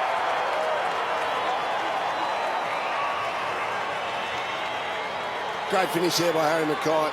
Good delivery inside 50 by Murphy, as you said, Moons, but love the finish here. But two young foots. Have a look at that handball. Slick handball by Darcy Lang. That was the thing that set it up. And we haven't seen much of that all night because it's so dewy out there. But that was a critical handball. So slick. Good kick by Curnow to square it across the ground. Well done by Murphy inside 50. What I've liked about the Carlton forwards, they're two young guns. Mackay and Curnow have been able to go back, steal himself and kick critical goals. There was a lot of talk a few weeks ago why this guy wasn't playing. Sometimes these big fellas, you just need a rest, and I think that's what Carlton did. They just needed to give him a bit of a rest. He's been a little bit crook too. I think he's been interrupted, so now trying to get games into him now, aren't they, Moons? Yeah, now you bring him back in and let him play the rest of the year. See how the Blues have fought their way back into it, and now they're charging forward. There's a late spoil there by Thompson, away from Curnow. And the two Blues almost spoil each other. Petrevski-Seton, what a pickup. Just spinning into trouble and then out of it. Oh, another one. Paulson, now he's getting involved. The Blues growing in confidence as the game goes on. And we'll get another stoppage on the wing and Simpson gets some treatment. A critical point in the game now. Gold Coast Suns want to make sure this doesn't slip away. They just can't score. It's over an hour since the last Gold Coast goal. Petrevski-Seton certainly having an impact. There's Cripps with a strong tackle. Just getting no freedom out of these stoppage situations, the Suns, are they? See that time Lonergan beat Cripps out there, but Cripps is quickly out there to pressure up. Wits down. Cripps away with it. A wobbly old ball to the 50. Mackay up strong. May, a drop kick in the end to get it away. Lobe, the big man. Great pick up down low. Right. Quick give by Silvani. Now Thomas, away to Polson. Found an inch of room. Kicked slightly off the side of the boot. Lang! It landed in his lap. So interesting at these stoppages how both teams are setting up from their forward line. The Suns are actually setting up with their 6 forwards, so they don't have any space, and this is probably maybe a little bit of the reason why they're not getting any free-flowing movement through their forward line, and Carlton are setting up so well down there. Go down the other end, there's space, because they're bringing a few numbers up around the stoppage, giving their forwards a little bit of space to run back into. Very impressed by the slick handballs by Carlton the last 3 or 4 minutes. So Darcy Lang. Set shot. He's very, very good. And the Blues are playing well in the third quarter. Up and about the Blue Baggers. Kicking well for goal. Darcy Lang. Beautiful kick there to follow up from Mackay and Curno's kick. Have a look at this slick handball by Lobb.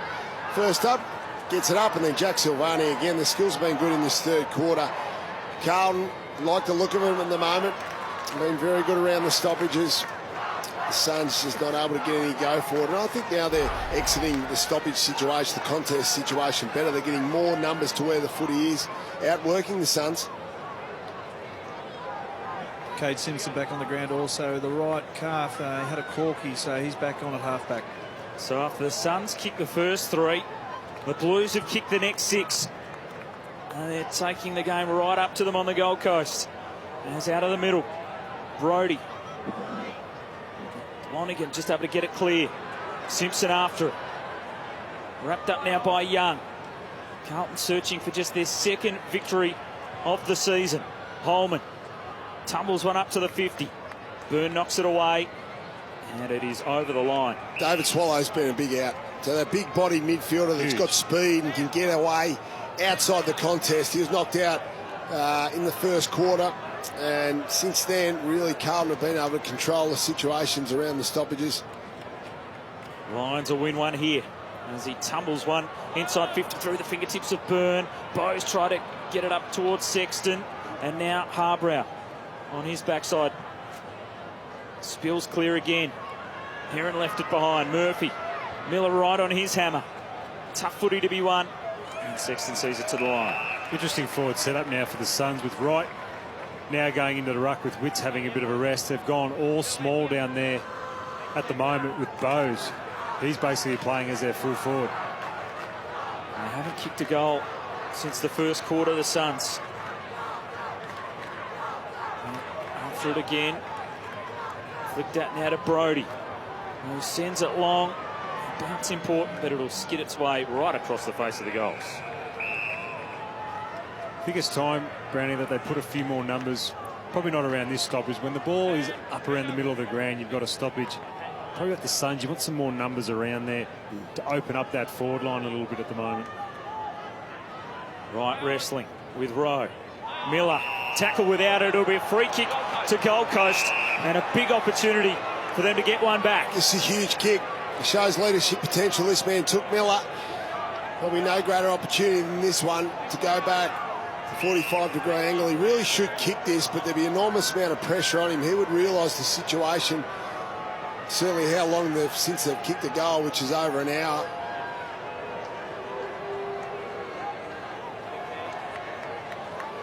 O'Toole Miller. Massive kick coming up for the Gold Coast Suns to get them back into it, and it hits the woodwork. Oh, wow, he just yanked that. It's like one of my tee shots yesterday, Moons. Nothing went down the middle, mate. In the trees on the left-hand side all day. So quickly the Blues back into play. Lobe. Pickett just came off the bench. Dow is quick, and he's tucking it under the arm and running away. Paddy Dow in on goal. End-to-end stuff from Carlton. Unbelievable from the Blues and Paddy Dow. How good was that? How good is this kid? Oh, yeah, he loves it too. Look at the emotion. Sauce trying to hide the grin. Trying to prove the doubters wrong. I've picked the right list. Have a look at this fantastic play. He's had a good game, Paddy Dow. He's been thereabouts 10 disposals, just done a couple of really nice things. Look at that burst of speed. Has the confidence to have a bounce and settle himself and finish off.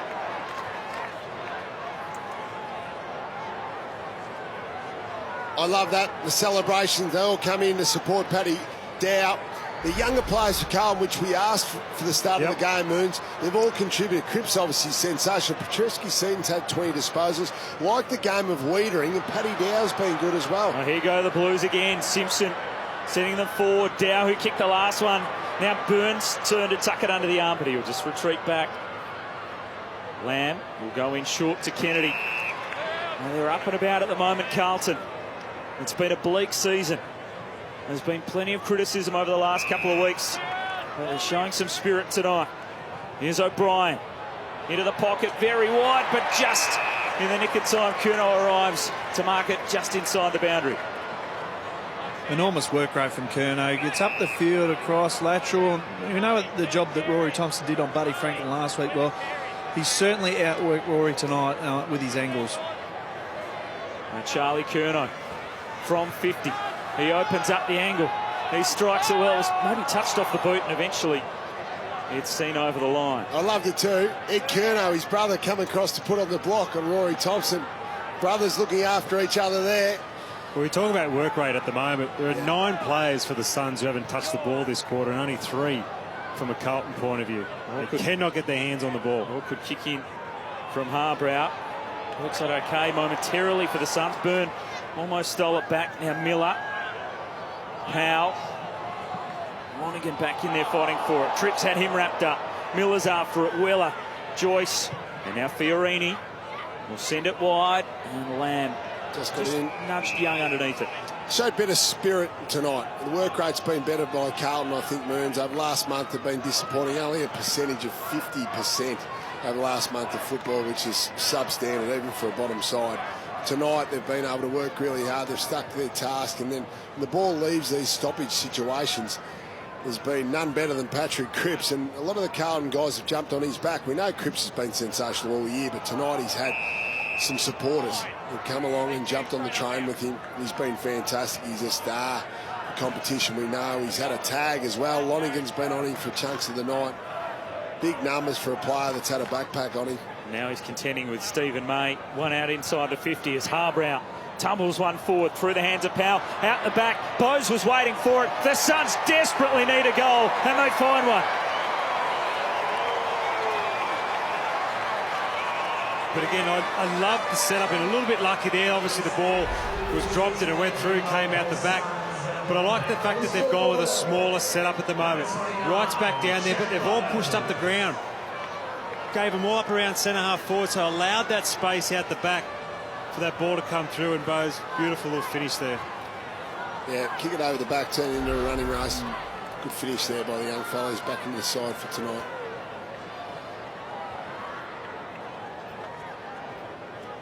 So it snaps a streak of 7 unanswered goals by Carlton.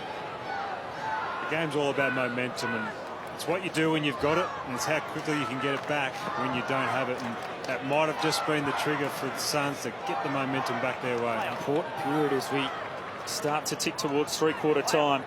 Lang got a kick through the pack. Harbrow is after it. He's quick away from Paulson. Just had to kick it as quickly as he could, and it only went as far as Marchbank. Big switch on here with Daisy. If he... Oh, no. Dangerously goes short, and Powell arriving quickly, knocking it down. Right fumble, though. Allowed Lang to tackle. Byrne almost stole it away. It's knocked towards the line. Collision coming up. Just stays in the field of play. They really got away with one there, didn't they? I mean, big righty, he just fumbled it at the wrong time there. He gets that handball up. They go, but that's just not the kick from Marchbank. They had the big switch with Daisy on the far side of the ground. If he had the courage to take it, they were gone. Do it right. Didn't want to take possession. Silvani protected it well. Now Mackay. Just going for a try there, was he? Managed to just touch it down over the line.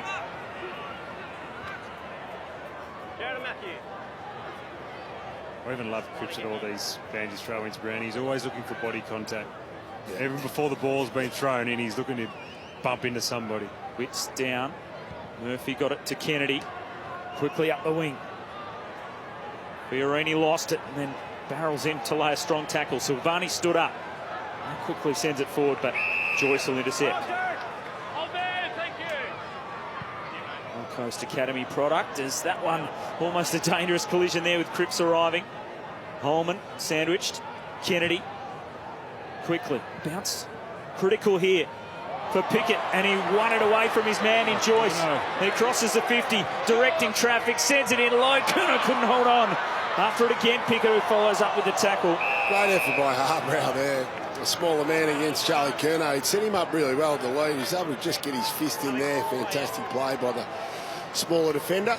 Geez, the early lead, though, from Curnow was over this far side.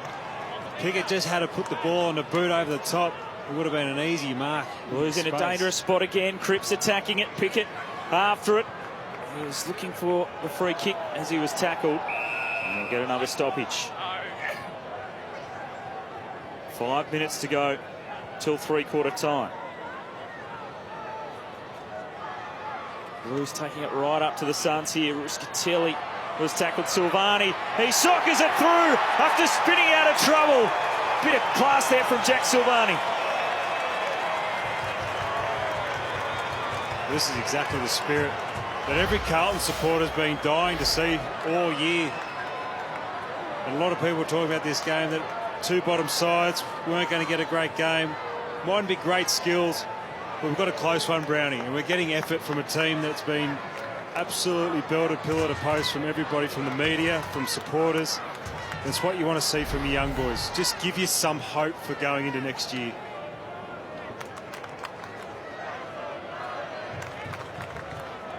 Great work there by Carlton. Just keep the ball alive, keep it moving. It's very important in those forward 50 stoppages. Finished by Silvani. Fifth goal, World Cup inspired. Fifth goal of the season for Silvani. Now he's out of the middle. Here's Cripps. Away to Lang, who just blasts a high one to the 50. Curnow had to go against two. Off the side of the pack, Harbrow just hacking it up the wing. The bouncing ball there, Lemons.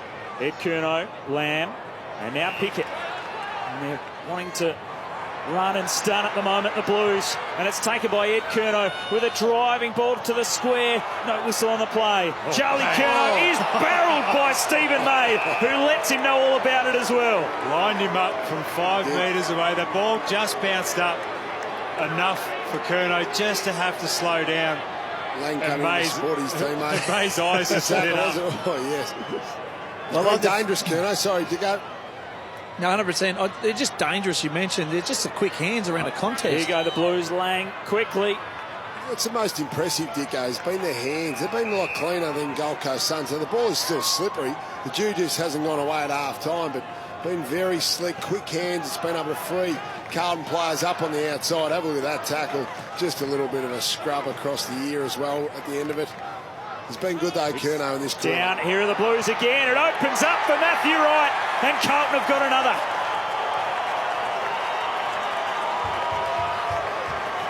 Oh, yeah, well, this is bad play here by the Gold Coast Suns, not to be able to look where Matthew Wright is. It needs to be arm against. So Jared Lyons is the man here. He allows Wright to just go to the front. He gets drawn to the ball. In that situation, you must be on your man. Just see there in the forefront of the screen. Just see Cripps, just puts enough little bit of body on line just to trip him up a little bit, just to give Wright that bit of space. It's amazing how easy the game can look when you've got confidence. Yeah. You watch this team over the last month or so and you think, well, they're moving. This is terrible. They're moving moons, aren't they? They're not stationary. They're not standing still. They're getting moving around these stoppage situations. They look fast. They've been slick with their hands. At least you've got your ruckman following up. Lobe to Petrevski, Seaton. Hitting you forward. Mackay on the burst. Goal. Great connection from Carlton. They got their tails up as they send it into the pocket. Curnow! Oh, that's the future of Carlton. There we go. As he steps out, he's going to swing it back, Charlie Curnow, but too far. Oh, that was just the perfect replay, wouldn't it? But that's Mackay's field kicking with Charlie Curnow. He's getting onto the end of some long leads, starting to blow up his opponent, Rory Thompson. Probably needs a drink of water, I'd say, the way Curnow's moving around this quarter. The Blues, the story at the moment, but the Suns also such a good win last week. We spoke about it pre-game that it'll be for nothing if they couldn't perform well tonight. There's a good mark by Peter Wright. And again, really finding himself up the ground. His work rate's great. Dodgy kick, got away with it. Just finding its way. But you're right on the Suns, though, perhaps. I mean, Stuart Dew and the coaching staff will be sitting back going, you can't give us what you gave us last week, and then at home, a week later, you're giving us this. Great kick by Simpson to open it up. And O'Brien is going to drive it long inside 50, looking for Dow, but Stephen May saving the day for the Suns. I haven't seen many of these. 10 intercept marks last week, Stephen May. Not many tonight. Well, we spoke with Bolt at the start of the game, didn't we? He talked about going inside 50. So they've had a plan, and they haven't allowed May to get those marks. Rischitelli was unsure where to go. Ed Curnow and Weller. But I've noticed they've been prepared to kick it wide with their inside 50 entries. When they kick it long, quite often we've seen Charlie Curnow be on the end of those longer kicks. And that is part of the plan. They'd be saying, let's not drive it long to the front of the goal square or about 30 metres out directly in front or in line with the goals, because that's where Stephen May will like to set up as that loose man. Carlton by 28 points as we approach three-quarter time. Lions just sends it long. And Marchbank juggles a nice mark. I mentioned they've been great with their hands. When they've spread, normally you can handball to guys that are stationary. They've been on the fly. It's like they're up and running on top of the ground. And Gold Coast looking sluggish at the moment. Ed Curnow sends it wide to Mackay. What I've liked about too, they've got two big forwards, Carlton. So they've got Mackay here, they've got Curnow as well. So they've been able to keep Thompson and Stephen May especially honest. He's had to play on someone all night. Long up towards Cripps, who just held off Kolajasny to take the mark. And they made the switch now. Curnow and Steve May are going to play on each other. High ball in. He was looking for Lobe, whose feet got tangled with Witts, who just wants to clear it out of the 50. The bounce, though, shocking for the Suns, taken by Thomas. Now Ed Curnow. He looks up. He looks wide. Wright is wrestling. Rischitelli there with him. And over the line again. Yeah, that's going to be an important matchup. So now May's attention is taken up with Charlie Curnow. Has played on him before, but he won't be able to free himself up now and take those intercept marks. He's going to keep busy on that man himself. Charlie Curnow's work rate's been magnificent in this third quarter. Blues inside 50. Murphy after it. And there was a lingering tackle. That'll be a free kick going to the Blues skipper. What you love about him, though, Brownie, is he wants to put himself in the position every single time. Puts himself deep when he needs to go deep, comes up the ground when he has to come up the ground, and always gives his teammates an option. A handball away to Lamb. Murphy didn't think he had the distance, but it's no problems at all for Jed Lamb, who bangs it through from 50. Trying to work out there who's got kick. Someone got crunched behind play. I think. Right, Matty Wright got absolutely crunched by Took Miller. Great finish there by Jed Lamb. They are up and about. Let's just watch this. Oh no, he just tried to block, so Took Miller had every right to run through him, but it was all too late.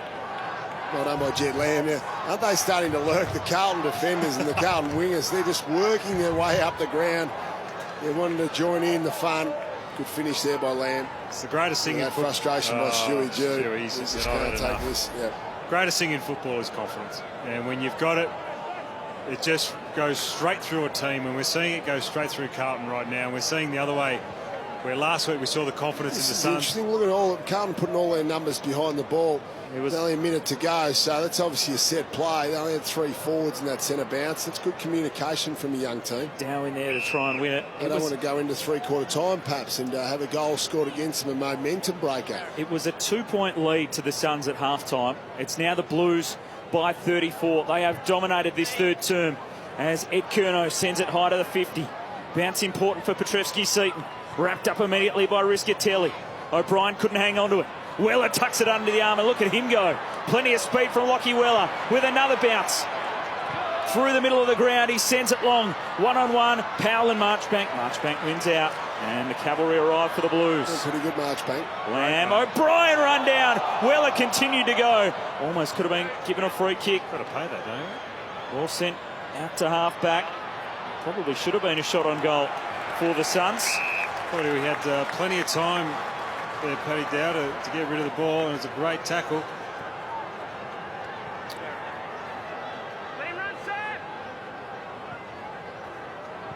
And Brendan Bolton down there, just addressing his troops. It's going to be a big final term as Carlton look for just their second win of the season. One of the most pleasing things from the Carlton point of view, they've got 10 individual goal kickers. They're not it's relying. Just had a better energy about them, haven't they, tonight, Moons? And yes, people will be saying, oh, well, they're only beating the 17th place side. It's the look of Carlton tonight. It's their energy across the field, their willingness to support each other. So these are the teams that Here's you want Mackay Carlton to beat. busting through. Harry Mackay's going to be beaten by the siren. Where's the timekeeper? Are you kidding me? And he would have drilled the goal too. And it would have sense of theatre, mate. It would have been a fairly good one from Harry Mackay. They are doing as they want at the moment. The Blues, that was their highest quarter scoring-wise since 2014. The Blues, they've turned this game on its ear and they lead it by 34 points. Can they get their second win of the season? We'll find out when we come back. Players for Carlton, because these are the ones that the Carlton supporters and the Carlton administrators have been hanging their hat off. These first-round draft picks, can they stand up on a stage, that not a massive stage, but it's a building block? And they've all stood up tonight and they've contributed very well. 7 goals to 1 in the third quarter, and the Blues turn for home, 34 points in front. They haven't been in this situation too often of late. As we start this final term, Cripps was cannoned into, dislodged the footy. Now Ed Curnow, feed it back to Wiedering, and he was dumped after he got rid of it. And Stephen May's been reported on that one. Just have a quick look at the replay.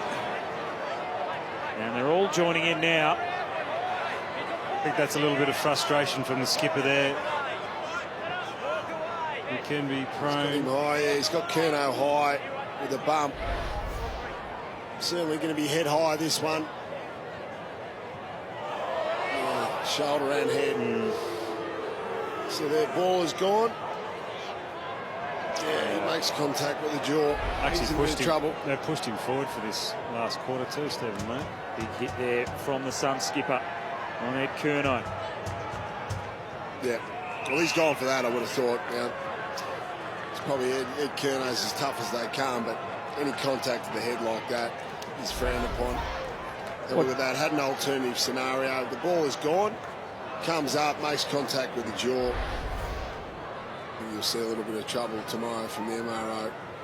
Ed Curnow, tough cookie to get back to his feet after a big hit like what do you that. think, Yeah, you're spot on. I mean, the problem is when you're 6'4", 6'5", and you're going to go and make contact with players who are smaller than you, you're always going to run the risk of hitting them in the head, and that's what he did. And free kick here to Charlie Curnow.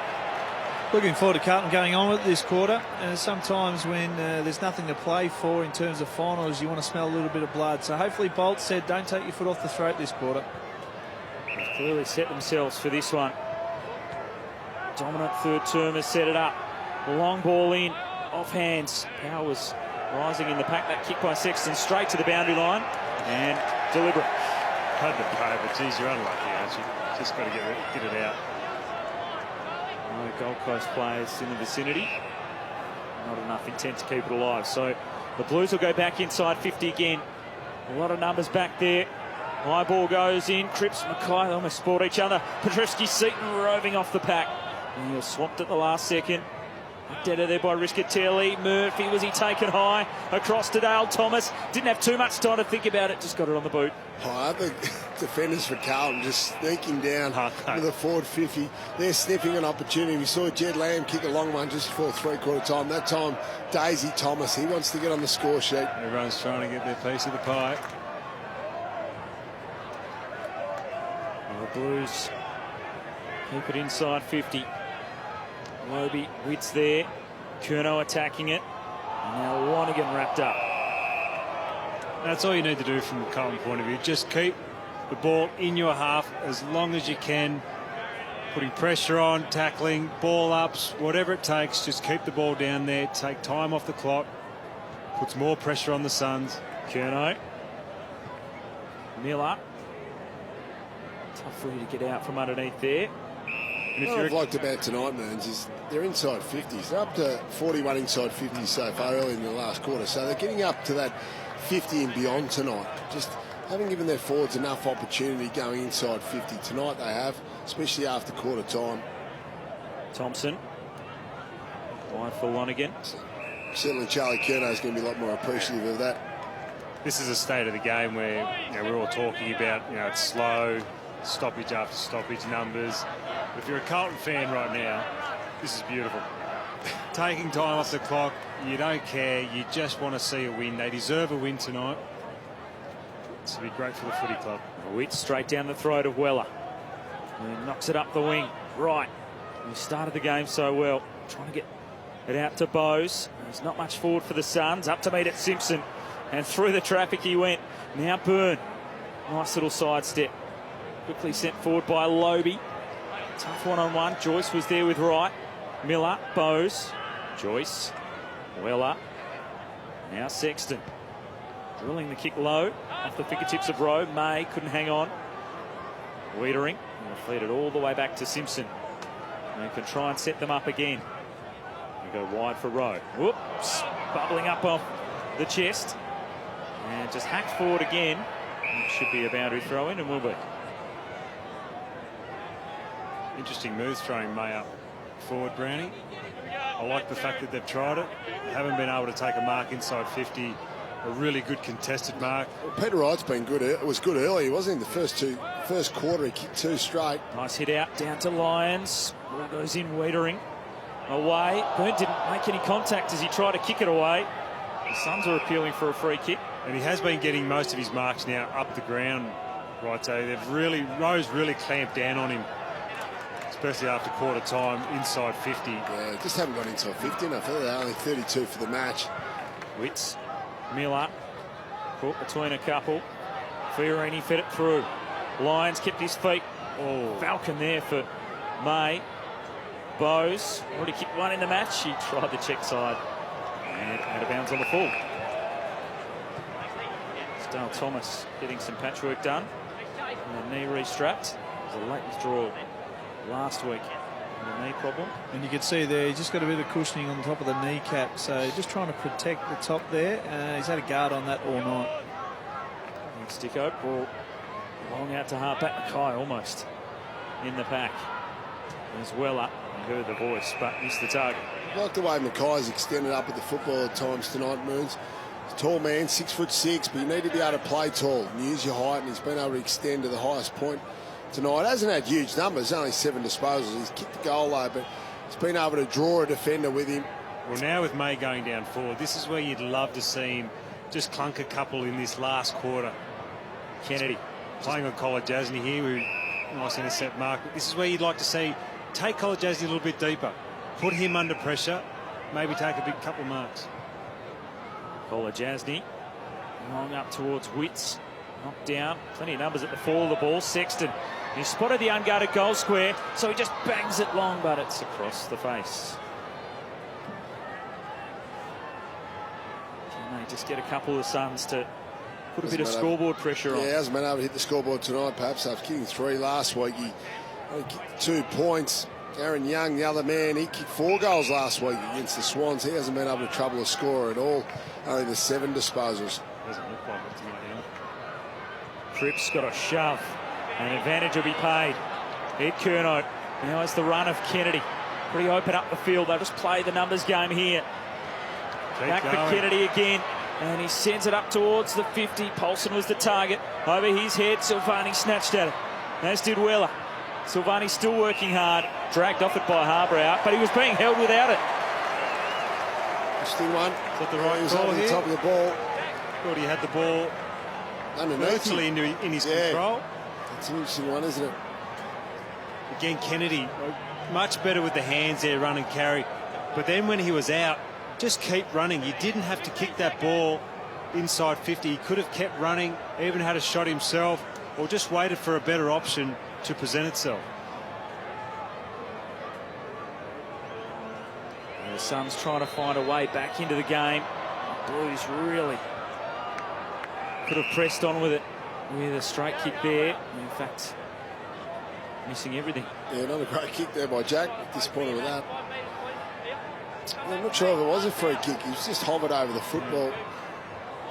Harbrow. That's an awkward kick in. Mackay's stolen it away. And then he sold the dummy. He snaps it away, Harry Mackay. But it's right across the face. It'll stay in play, in fact. Right, knocked it down. Strong tackle by Paulson. He rode Harbrow into the turf. They're hunting after everything at the moment, the Blues. Lang keeping it alive, working in a tight space. Mackay had it knocked away. Harbrow got some revenge with a big bump. Cripps in there. He spun. Paulson crashes in again. Clean pick up by Wright, then dropped it. Fiorini, Kolodjasny. May's come up to help out. Rowe right on his hammer. There's a few Blues fans in the building unhappy, and then another big bump. That time Ed Curnow crashes into Weller. They've just upped the ante a little bit, haven't they? Brilliant forward tackling pressure from Carlton. Just did not allow that ball out nicely. Almost got 2 or 3 shots on goal there because of their pressure. Tackle there by Paulson. Love their ability, the Blues, after quarter time moves to work from contest to contest. Long up the wing. Here's Byrne. To Cripps. Got it up, slick hands again. Petrevski-Seton busting through. And here's Lang from about 60. He needs a favourable bounce. He's going to get a favourable bounce. Darcy Lang, he's kicked the goal, has he? And the Blues looking to go on with it. Can we just check the long touch on the line? Just called it a goal. Umpire's called the goal. Can you please check if the ball wasn't touched? This is just about Darcy Lang's best game for Carlton since he's come over. This will be his 15th and more than likely second goal. Why was he on the outer of Geelong, Means? Because there was Dangerfield, Selwood, Duncan. Couldn't quite get a spot. Tough to tell from that angle whether Kolodjasny got there in time. And this one will tell the story. It's over. It's right clear. Darcy Lang waiting, but he will be jubilant. Umpire's call is a goal. They're still waiting for confirmation. They get it now. Goal to Carlton. Well done, Darcy Lang here. Probably his best game, you're right, since coming from Geelong. So he came onto the scene early on, didn't he, for Geelong, and played some good football along with Corey Gregson. But then probably pushed out, worked out of the lineup in the coming years.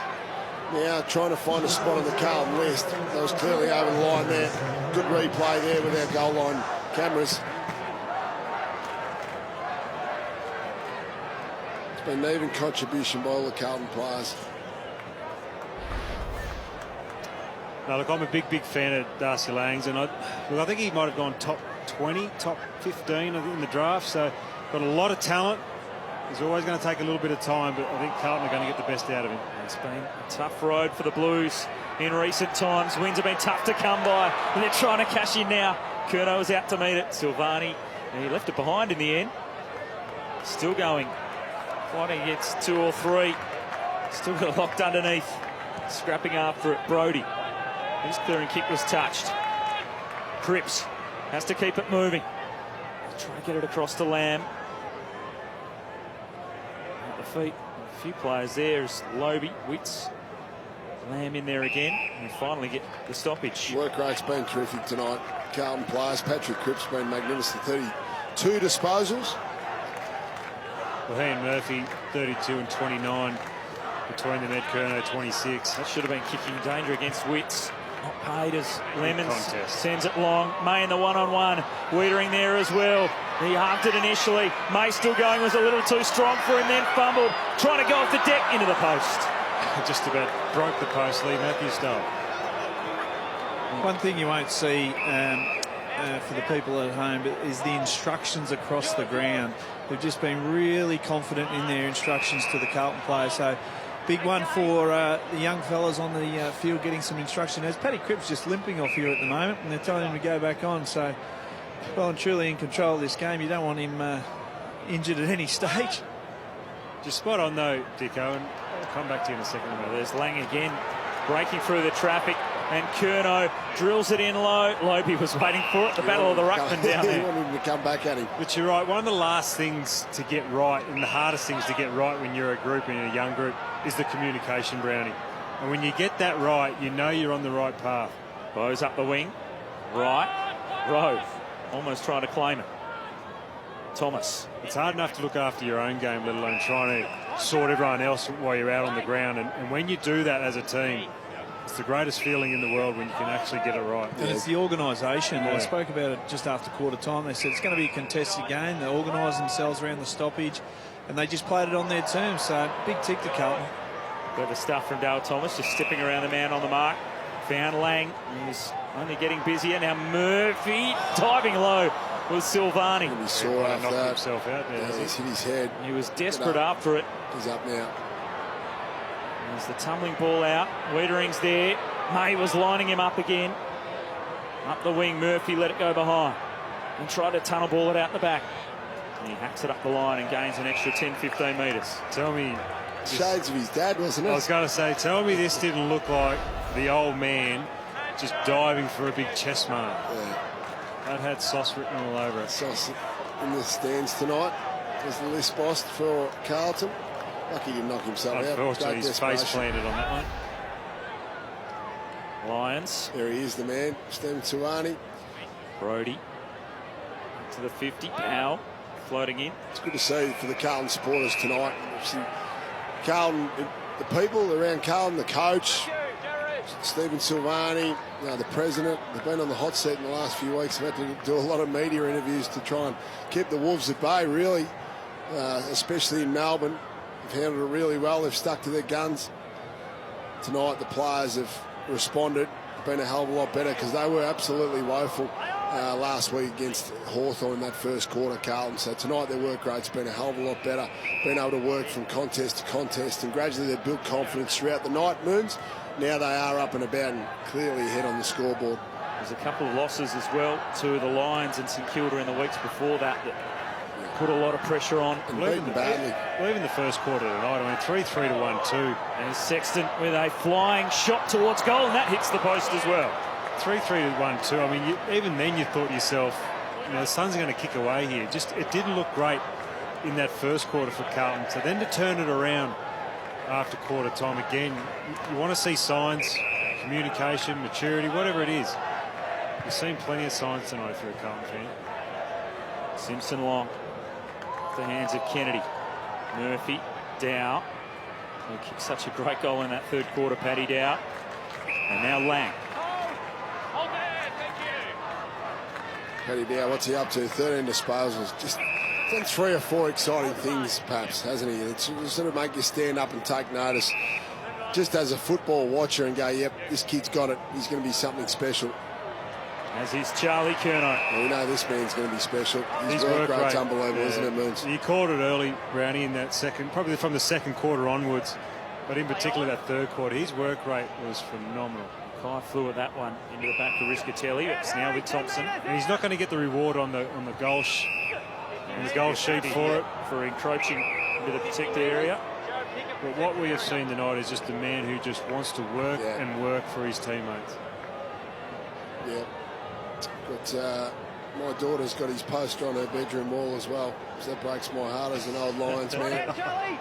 Even the kids, as young as 8 years old, absolutely love cheering Charlie Curnow and realise he's going to be a superstar. Young, long, May with strength. And he gives a verbal spray to Sam Rowe as well.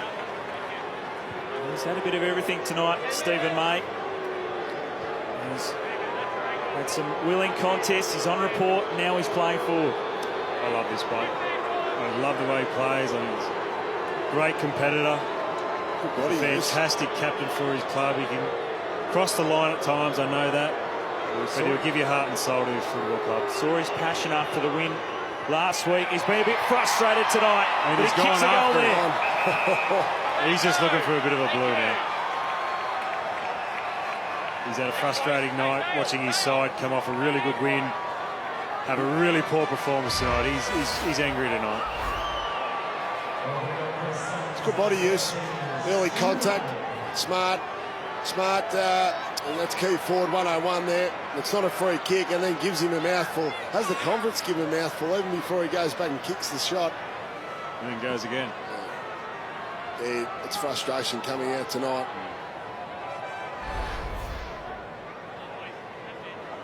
He's certainly fired up, Stephen May. He'll be disappointed with the way his side has played. After the best win in the club's history last week, they have not been able to back it up. Blues by 31. Miller to Weller. Inside 50 again. There goes May again. And Rowe didn't shirk the issue. He knew he was coming. Might have been an ear massage there. It certainly was. old-fashioned forward, even though he's a defender, just make him earn it. Rowe standing in the hole. There's Cripps. Play on. Laying back for Cripps. Tucking under the arm and sending it inside 50. Paulson, but Harbour out closed late. Cripps 3 possessions. Followed it up again. Paulson sends it inside 50. Riscatelli was wrestling right down there. Curnow after it. Murphy. Stolen by Miller. Young. Hacks it away, but it didn't go all that far. Silvani trying to snap a long goal. Kolajasny, and played it nicely to Brody. Brendan Bolton's made his way down to the interchange, just giving some pats on the backs to the players that are coming off the interchange. So big night for Carlton tonight, and as you said, there's been plenty of plenty spoken about with Stephen Silvani and Brendan Bolton. But you can see here, this is a good moment for Carlton supporters. If he's down there now, Digger, he may run onto the ground and jump on people's shoulders. And so we should. They should be excited because this is a brilliant win for their football club. There's Marchbank lowering the eyes up towards Lang. Kolajasny the spoil. Lang went in hard. Miller locks it in as well. Quite a few Carlton supporters on the plane coming up today at about lunchtime. So there'll be a few, I wouldn't say celebrations, Burns, but I'm sure they'll enjoy themselves tonight in the streets of the Gold Coast. Got to celebrate the wins when they don't come very often. Even when you beat the 17th place team. Hey, just beat who you got to beat. Long ball in again. Here goes May again. Another big collision. Wiedering going back with courage. May crashing the other way as well. Great contest. Football. You know what? And Wiedering knew he was coming and still went. May knew he was going to crash into him. It's like Rocky too. Both players still down. That hurt both of them, and well done. May back to his feet now, and Wiedering is in a fair bit of pain. And keep an eye on that as the ball goes up the wing, and Thompson intercepts a mark. Get up, young fella. Get up, young fella. It's fantastic effort to get there. Come on, get yourself up. Hopefully it's just a corky. Yeah. And see if he's not seriously injured first. Yeah, that's what we all hope. That's why we want him to get up, don't we? That's what everyone's holding their breath. But it was magnificent. You're right, Moons, you called it well because he knew the contact was coming from Stephen May. He's looking quite serious here for Jacob Wiedering. It's one of those situations, Brownie, where you know you're going to get hit, and you know if you don't go, that'll live with you for the rest of your career. So well done, Wiedering, for going on that one. That was absolutely fantastic. He's back on his feet now and helped off with the trainers. Doug Thomas comes across to applaud his courage. Yeah, it looks okay. The thing you look for, it's magnificent courage. The concern is you just see his left knee. When the contact comes, the left knee just curls inwards a bit there. Obviously, it's heavy contact from Stephen May, so you just hope that it's nothing more. It's a medial ligament at worst, which is the inside ligament of the knee. It's like the hyperextension. Yeah. You see that wrap around. So that's why he kept it straight, lying on the field for about a minute. You can see here, just as it wraps around. Yeah. It'd be unfortunate if it's a serious knee injury, but you've got to celebrate that courage. Absolutely. That is the hardest form of courage, Moons, when you know contact's coming and you still decide to go. So with all that going on, Jacob Wiedering off the ground. Rory Thompson has a rare shot at goal, and that's through for behind. It's a great call, Brownie, because you can go back with the flight of the ball with your back turned to the pack, and you know you're going to get a knee in the back. Now that's courage, and that hurts. But when you've actually turned around, and you used to do it, week in and week out, when you turn around and go face first into the oncoming traffic, that's the most courageous thing you can do on a football field. Holman after it, after great pressure from May, and holding the ball the decision. Yeah, that's why you just hope he doesn't end up with a serious knee injury out of it, because he doesn't deserve it.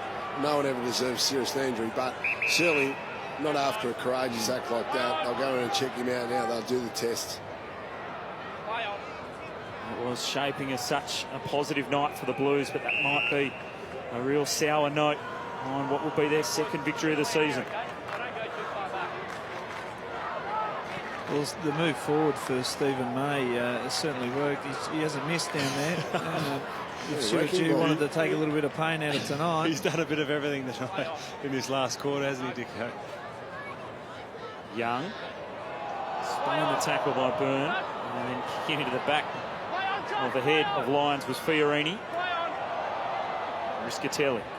Harbrow. Great step through the traffic initially. Harbrow. Towards Bowes. And he's just going to send it forward. Towards Holman. Brodie. May. Chance to kick a second. Quickly on the boot. And bounce. It was touched off the boot is the call. It's bounced through the goals. I believe it's touched. Yeah. The initial call touch. We'll check the review. Umpire's call is touch. Certainly hasn't backed down, Stephen May. He's not worried about the scoreboard. Yeah, he's definitely touched the fingers there by Daisy Thomas. We might have been playing him in the wrong position. We might be a forward all along, but probably won't get too long of a career if he plays a forward the way that he plays. Just gave him a spark, hasn't he? He's shown a bit of energy and aggression down there. He's obviously been on the warpath. Certainly have a few defenders looking over their shoulder. Wouldn't he ever?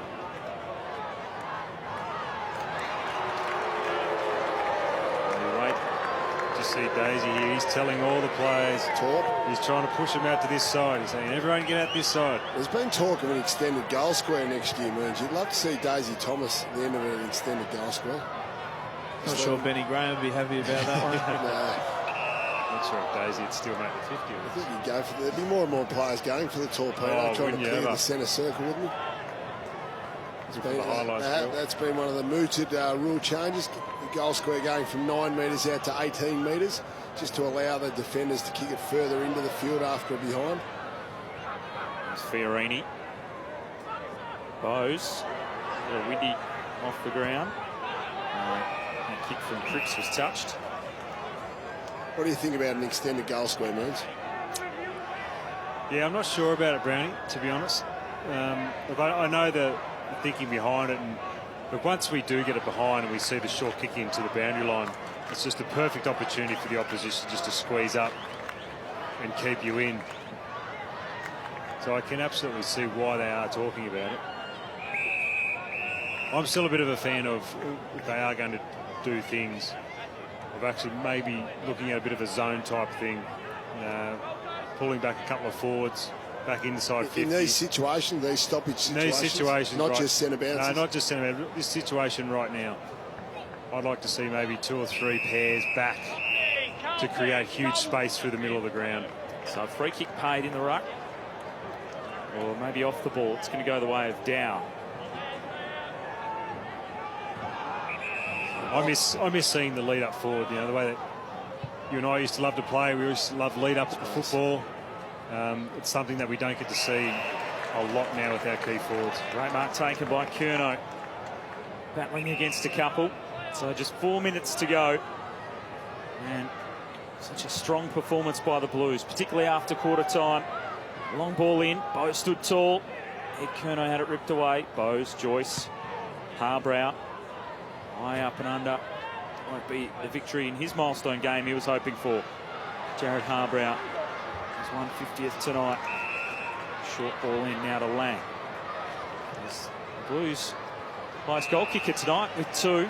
10 individual goal scorers for the Blues this evening, so they've really shared the load. Treske-Seaton coming up 25 possessions there. That's another big bonus for Carlton. Simpson trying to spot a target. Kennedy going back. The two Suns collide. They're left in the wake. Right will run into the open goal. Handball it over the top. Paulson lunging. He's handballed it through the goals. Tried to do the right thing. And you felt like if he had had a banana and missed, he would have been crucified for not handballing over the top. But in the end, should have just taken a shot at goal. An error by Kolodjasny out of full back and then out of play. You see that collision there. Holman feeling the effects, but he's back up on his feet.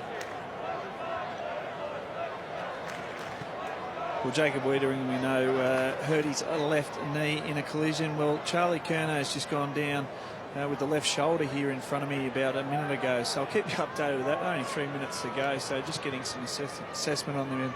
Thanks, Ben Dixon. That would be a really sour blow following up from the Wiedering injury. If that is of any seriousness there for Charlie Curnow, as Bowes through the middle of the ground. There's nobody inside 50, so Fiorini just treads water and he waits for an option. Yeah, well done by the Carlton players to push back. Powell to Miller, and he set up Lemons with the handball. He's got Brodie riding out wide, and now he's going to load it up from outside 50, Will Brodie, but not the distance, and Simpson able to dive and take the mark. He's coming up for possession number 29. At possession 29, Cade Simpson. Did you feel like it just hasn't been one of his greatest games? Which is a great thing for Carlton. They haven't needed him to have his big outstanding game, but he still knows how to rack the nut, doesn't he? The Blues only have a win this season by over the Bombers by 13 points. You see Charlie Curnow there on the bench. You know, they've been good tonight, Carlton. They've been impressed in the way they've spoken about it several times, man. It's got from contest to contest. They've shown good speed and a willingness to work on the outside. That man's worked all year. He's been fantastic. On the other hand, the Suns players sort of leaving the area have just struggled a bit tonight. They've had reasonable numbers. Thomas getting creative. Taken though by Powell, who snaps quickly. Another behind to the Suns. Well, Dicko made the point earlier on, and we spoke with Brendan Bolton. He talked about wanting the game in a contest. And Dicko said that's exactly how they've been playing. And the way that they've stuck to their guns and the way that they wanted to play, the way they fixed up going inside 50 in that second half. All of those little things, they've changed. They did some things on the run. They also stuck to a couple of game plans that they wanted to do. I think that's a very pleasing thing from a Carlton point of view. Cripps to right, and now Dow again taking the game on. Ed Curnow for Petrevski-Seton. Miller closing quickly, but Petrevski-Seton played it nicely to get it back to Ed Curnow. And then he can squeeze it through. He's hoping for O'Brien. Found its way towards Pickett. Riscatelli in there. Harbrow trying to take on 4.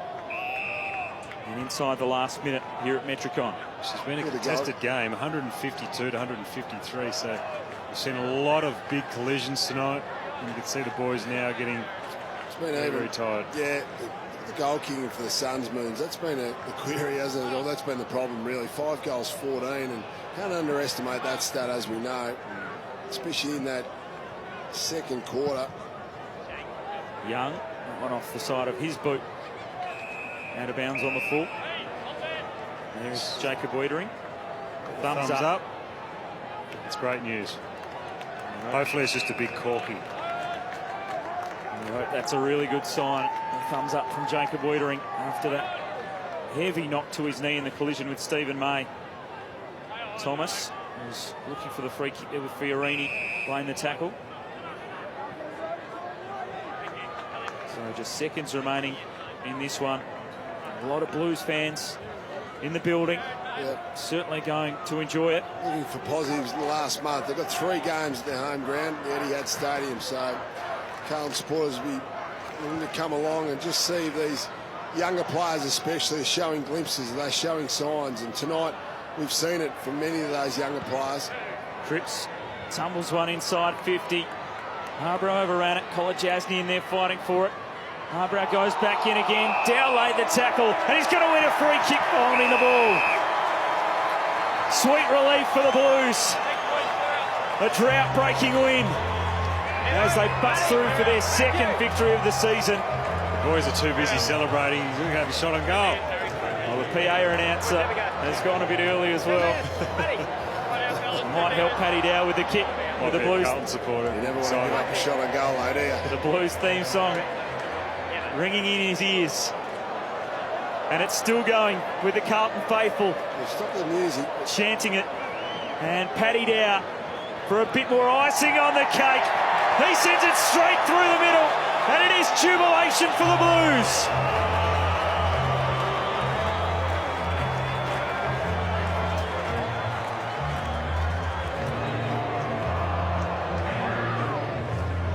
A 35-point victory for Carlton. Brendan Bolton will be a happy man. The players are certainly happy out there. Their second win of the season. They fought hard after quarter time. And they are going to enjoy this victory.